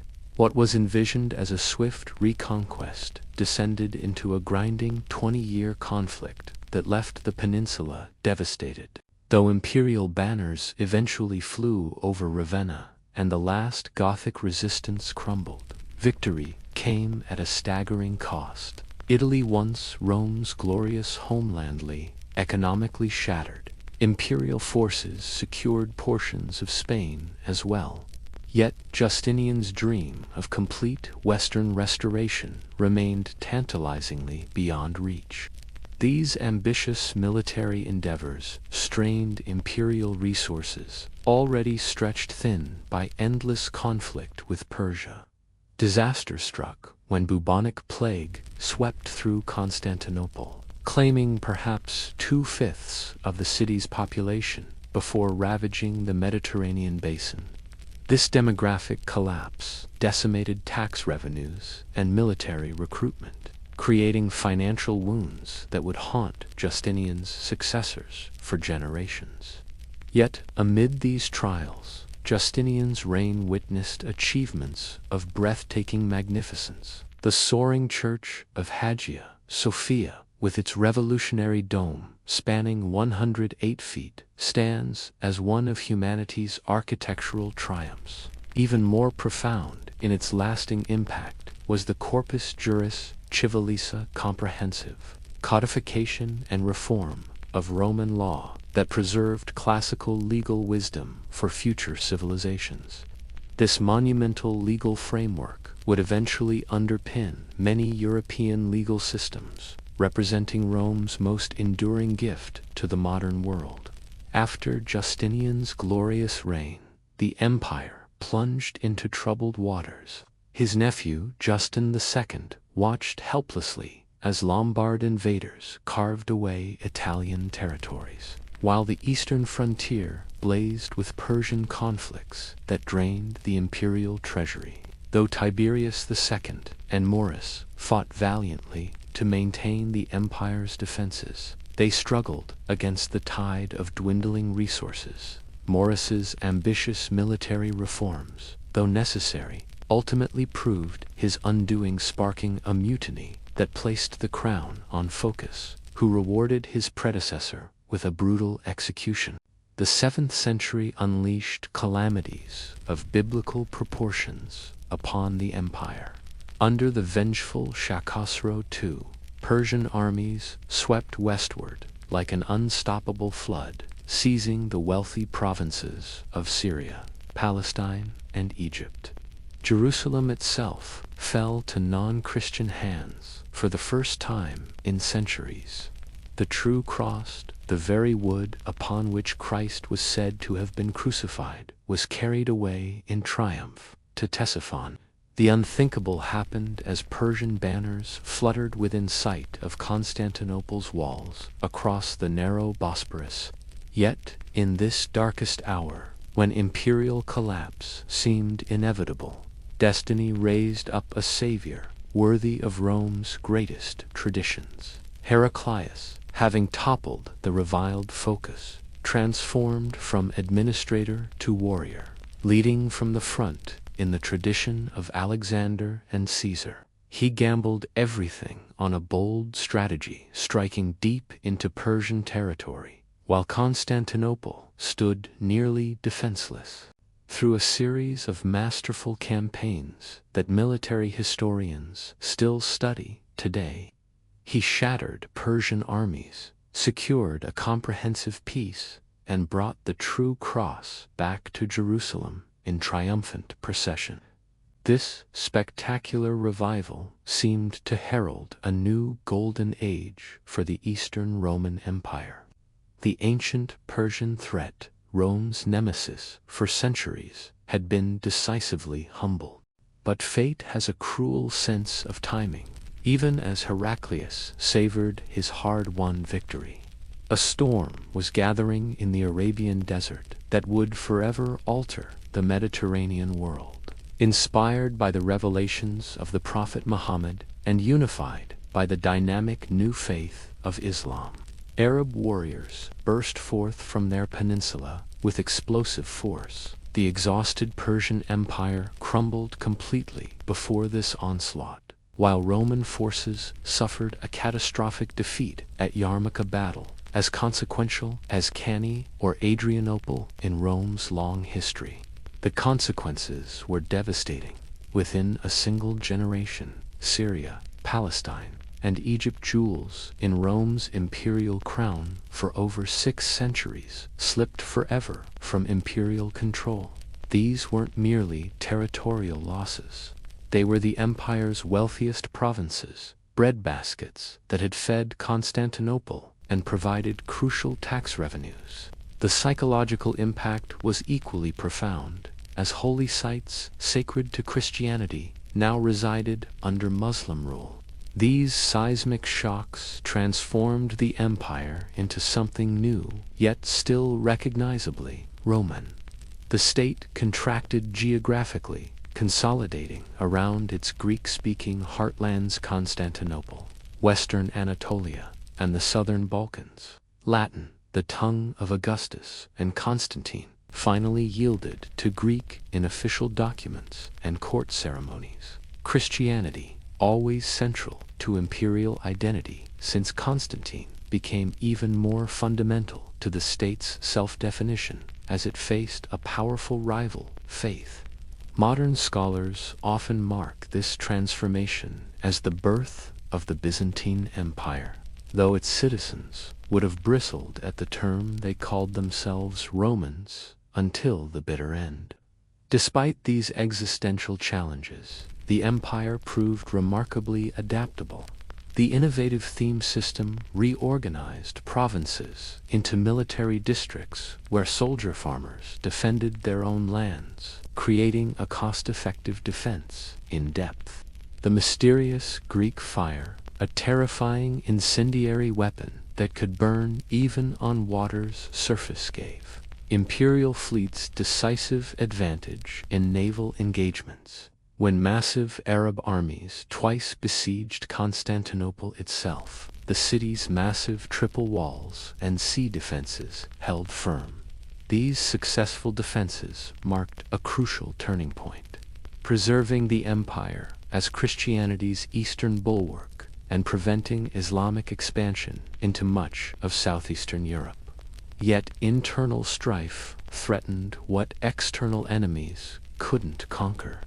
The 8th and early 9th centuries witnessed bitter theological controversies over religious imagery, the iconoclastic struggles. Emperors from Leo III to Theophilus, perhaps influenced by Islamic prohibitions against religious imagery, banned the veneration of icons as dangerously close to idolatry. This policy tore the social fabric, pitting imperial authority against monastic communities and ordinary believers who treasured their sacred images. It also widened the growing gap between Constantinople and Rome, where popes firmly supported iconodual icon-venerating practices. The eventual restoration of icons not only healed these spiritual wounds, but ushered in a remarkable cultural renaissance that would preserve and transmit classical knowledge through the darkest periods of the early Middle Ages. Under the brilliant Macedonian dynasty, founded by the charismatic Basil I, imperial fortunes dramatically reversed. Agricultural innovations increased food production, urban centers thrived once more, and Byzantine armies again marched on the offensive. Military emperors like Nikephoros Phocas, the Pale Death of the Saracens, and John Zimisces reclaimed lost territories in Syria and Mesopotamia. The dynasty reached its zenith under Basil II, whose methodical campaigns against the Bulgarian Empire earned him the chilling epithet Bulgar Slayer and secured Byzantine dominance throughout the Balkans. His 50-year reign marked perhaps the high-water mark of medieval Byzantine power. This resurgent Rome, though now thoroughly Greek in language and culture, stood as the most sophisticated, wealthy, and urbanized society in the Christian world. Constantinople, with its population approaching 500,000 souls, dwarfed the modest towns of Western Europe. Its markets overflowed with exotic luxuries: Chinese silks, Indian spices, Scandinavian furs, and Russian amber. Hagia Sophia and countless other churches gleamed with golden mosaics of unparalleled artistry. In palace, scriptoria, and monastic libraries, scholars preserved ancient texts that had vanished from Western Europe. Yet, beneath this dazzling facade, structural weaknesses were quietly undermining imperial strength. The free peasantry that had formed the backbone of the theme armies gradually lost their lands to expanding aristocratic estates, weakening both military recruitment and tax revenues. The meritocratic civil service that had been Byzantium's administrative genius increasingly fell victim to hereditary privilege. Most ominously, religious differences with the Latin West hardened from disagreements into formal schism, splitting Christianity into Catholic and Orthodox branches, a division that persists to this day. The decisive blow fell at Manzikert in 1071, where Seljuk Turks routed imperial forces and captured Emperor Romanos IV Diogenes. This catastrophic defeat shattered Byzantine military prestige and opened Anatolia, the empire's territorial core and primary recruitment ground, to Turkish settlement and eventual dominance. A perfect storm of disasters followed. Norman adventurers seized the last Byzantine territories in southern Italy. Pechenegs, the empire that had appeared triumphant just decades earlier, now fought desperately for survival. Emperor Alexios I Komnenos, a brilliant strategist and diplomat, sent desperate appeals to Western Europe for military assistance, helping trigger the phenomenon of the Crusades. Though Crusader states established in the Holy Land initially seemed to benefit Byzantine interests by creating buffer zones against Muslim powers, cultural misunderstandings and mutual suspicions poisoned Latin-Greek relations. This antagonism reached its tragic climax with the Fourth Crusade, which infamously diverted to Constantinople itself. In April 1204, Western European knights, ostensibly sworn to fight for Christendom, sacked the greatest Christian city in the world in an orgy of violence and plunder that shocked even hardened contemporaries. The conquerors established a short-lived Latin empire on the ruins of Byzantine power, a bitter epilogue to centuries of growing estrangement between Eastern and Western Christianity. After Michael VIII, Palaiologos orchestrated Constantinople's recapture. The reborn empire stood as merely a ghost of its imperial grandeur.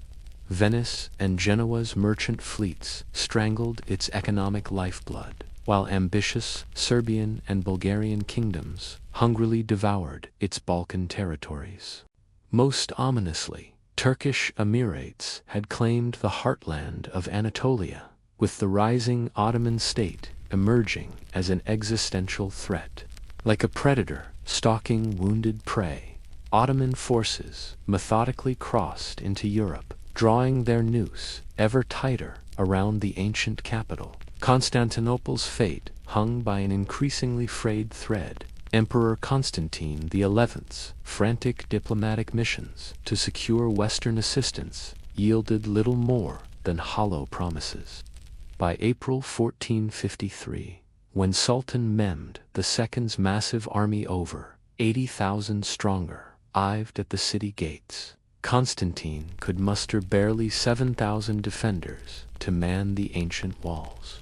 For 7 grueling weeks, these defenders withstood a relentless barrage from Ottoman cannons, including the monstrous basilica, a 27-foot bronze behemoth hurling 1,200-pound stone projectiles that shook the very foundations of the city. The end came at dawn on May 29th, as Ottoman forces poured through breaches in the once pregnable walls. Constantine XI, last heir to Caesar's throne, reportedly cast aside his purple imperial regalia and charged into the thickest fighting, preferring a warrior's death to surrender. By afternoon, Sultan Mehmed II rode triumphantly to Hagia Sophia, Christendom's greatest church for nearly a millennium, which transformed into a mosque as the muezzin's call to prayer echoed where Christian hymns had sounded for centuries. Thus perished the Roman Empire after an astonishing 1,480-year journey from Augustus's rise. Yet empires rarely vanish without trace. The victorious Ottoman sultans adorned themselves with the title Caesar of Rome, ruling vast swaths of former Byzantine territory. Far to the north, Moscow proclaimed itself the Third Rome, guardian of Orthodox Christianity and imperial traditions, abandoned by the fallen Second Rome in Italy's flourishing Renaissance cities. Scholars eagerly absorbed classical knowledge preserved in precious manuscripts, carried westward by Byzantine refugees fleeing the Ottoman advance. In death, the Byzantine Empire fulfilled perhaps its greatest purpose, serving as civilization's crucial bridge spanning ancient and medieval worlds. Through dark centuries, when knowledge might have vanished forever, it safeguarded Roman jurisprudence, Hellenic philosophy, and early Christian theology.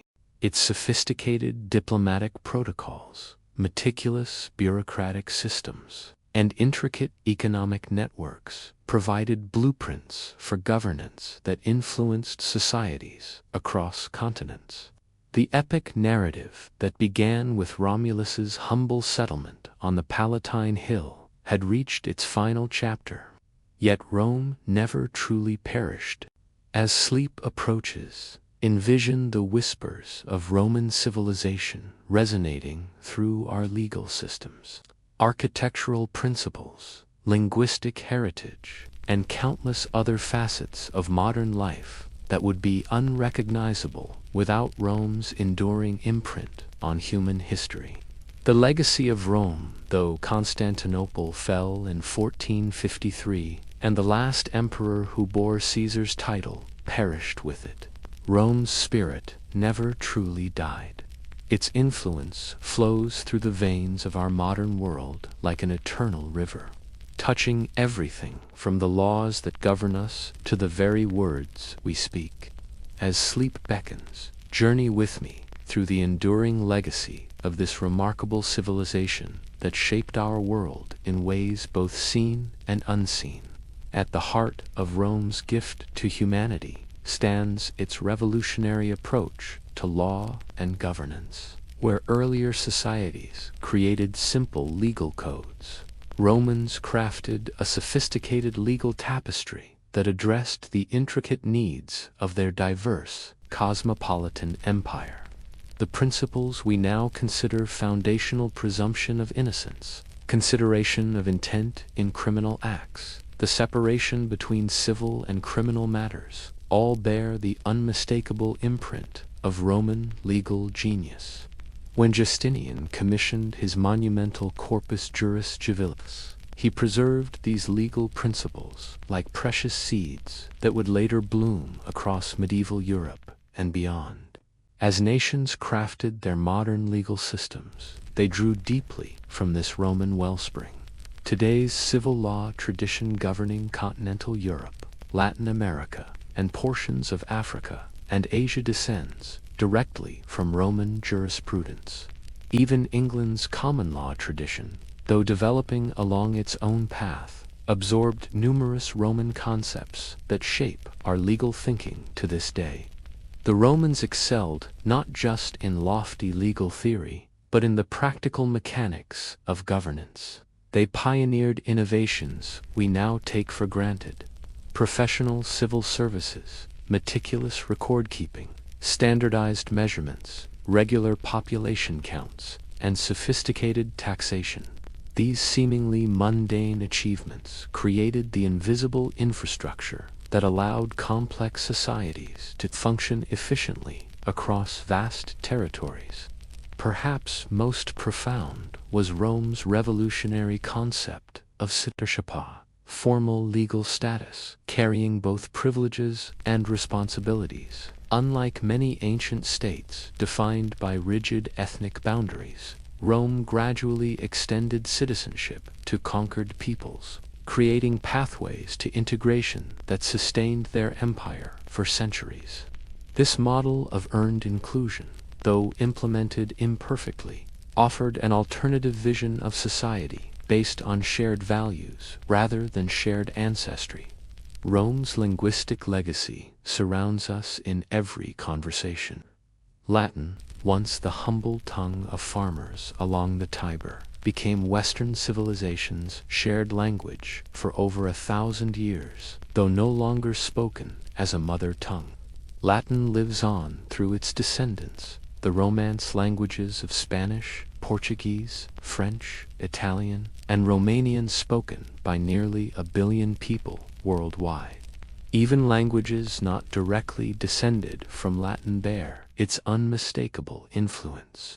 English, Germanic, at its core, draws approximately 60% of its vocabulary from Latin roots, either directly or through French intermediaries. The global languages of science, medicine, law, and technology remain predominantly Latin-based, providing a shared vocabulary that transcends national boundaries. Roman literature breathed life into forms and themes that continue to resonate through the centuries. Virgil's majestic Aeneid inspired epic poets from Dante to Milton. Ovid's imaginative mythological tapestries in the Metamorphoses provided endless material for Shakespeare and countless other literary giants. Cicero's powerful rhetoric established models for political oratory that still influence public speakers today. Seneca's philosophical insights and dramatic tragedies helped shape Renaissance theater. The intimate letters of Pliny and the penetrating histories of Tacitus continue to influence how we understand these genres' essential purposes and methods. Look around at our built environment, and Rome's physical legacy stands in stone and concrete. Roman engineering transformed the Mediterranean world with infrastructure networks of unprecedented ambition and scale. Many modern highways still follow the carefully planned routes of ancient Roman roads, their surveyor's wisdom vindicated by modern technology. The aqueducts built by Roman engineers continued supplying water to cities like Segovia until the 20th century, testament to their extraordinary durability. Roman architectural breakthroughs, particularly their mastery of the arch, vault, and dome-enabled structures of breathtaking scale and permanence. Their revolutionary concrete formulas created buildings that have withstood to millennia of earthquakes, floods, and warfare. The Pantheon in Rome, with its perfect dome crowned by an oculus open to the heavens, remains one of architecture's supreme achievements, inspiring designers from Renaissance Italy to modern America. In warfare, Rome's innovations proved equally transformative. The legion, a flexible, professional fighting force, combining heavy infantry with specialized support units, established a military model that would influence armed forces for centuries to come. Roman emphasis on discipline, rigorous training, engineering prowess, and sophisticated logistics rather than mere bravery or numerical superiority, established standards that successful armies would follow throughout history. Military strategists today still study Caesar's campaigns as masterclasses in strategic thinking and tactical brilliance. Rome's political legacy offers both inspiration and caution. The Republic, with its ingenious system of checks and balances, separation of powers, and term limits, provided a blueprint that influenced modern constitutional framers, particularly America's founding fathers. Yet Rome also demonstrated how republican institutions could be undermined by ambitious individuals, and how citizens might gradually surrender liberty in exchange for security and stability. The imperial system that replaced the republic similarly offers both positive and negative lessons. At its zenith, the Roman Empire delivered effective governance, security, and prosperity to diverse populations across 3 continents. At its nadir, it revealed the inherent dangers of autocracy, the corrupting influence of absolute power, and the immense challenges of maintaining unity across vast territories and divergent cultures. Christianity, now embracing billions worldwide, flourished within the fertile soil of Roman civilization. Early disciples navigated the empire's magnificent roads, sailed its well-patrolled seas, and preached in its bustling urban centers infrastructure that transformed a small Judean movement into a Mediterranean phenomenon. Following Constantine's pivotal conversion, the Church brilliantly adopted Rome's administrative genius, mapping ecclesiastical territories onto imperial provinces and creating a hierarchical structure that endures today.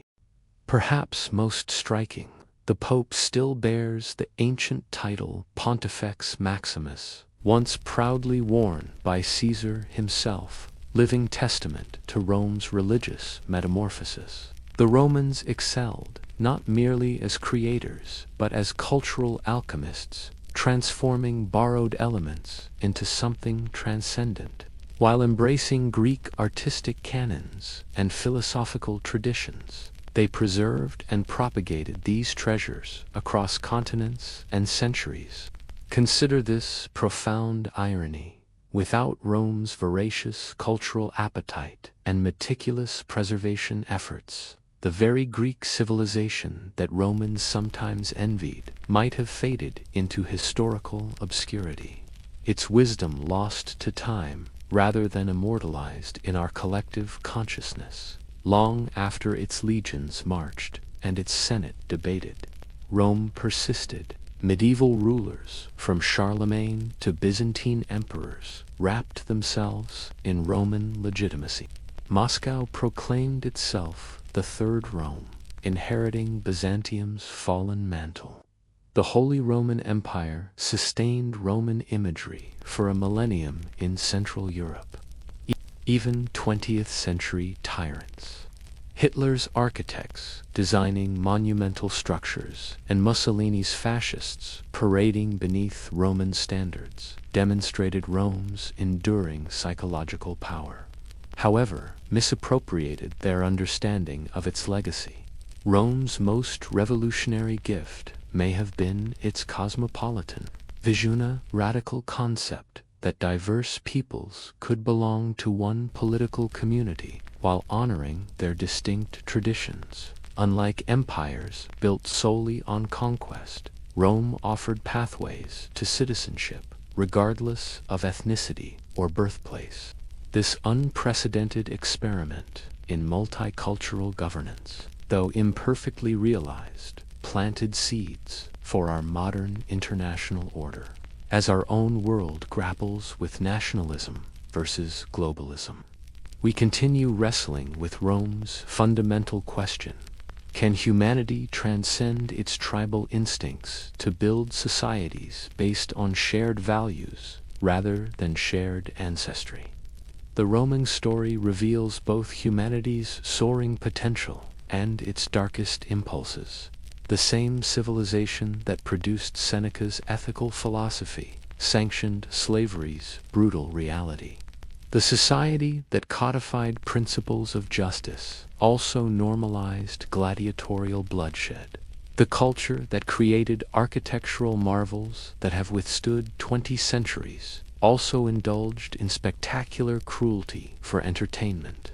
This paradoxical legacy reminds us that civilization itself is never an unalloyed good, but rather a complex tapestry woven with threads of both remarkable achievement and profound moral failure.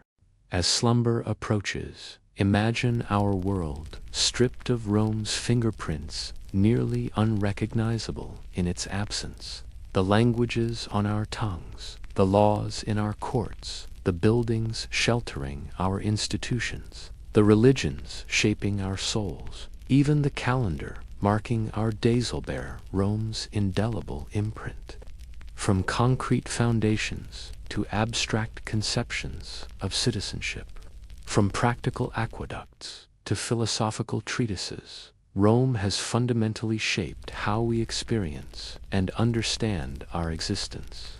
The grand Roman narrative, stretching from humble huts on the Palatine Hill to Constantinople's gleaming domes, stands as humanity's greatest epic of civilizational resilience and reinvention.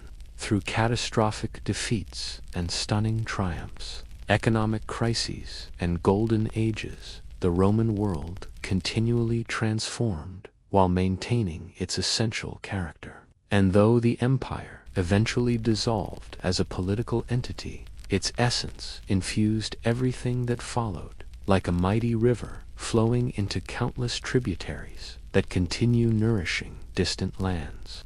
As consciousness fades toward dreams, find comfort in this unbroken human story. The same Mediterranean sun that warmed Caesar's face still rises each morning. The same philosophical questions that occupied Cicero's brilliant mind still challenge our greatest thinkers. The same desire for justice, beauty, meaning, and connection that animated Roman lives still pulses within our hearts.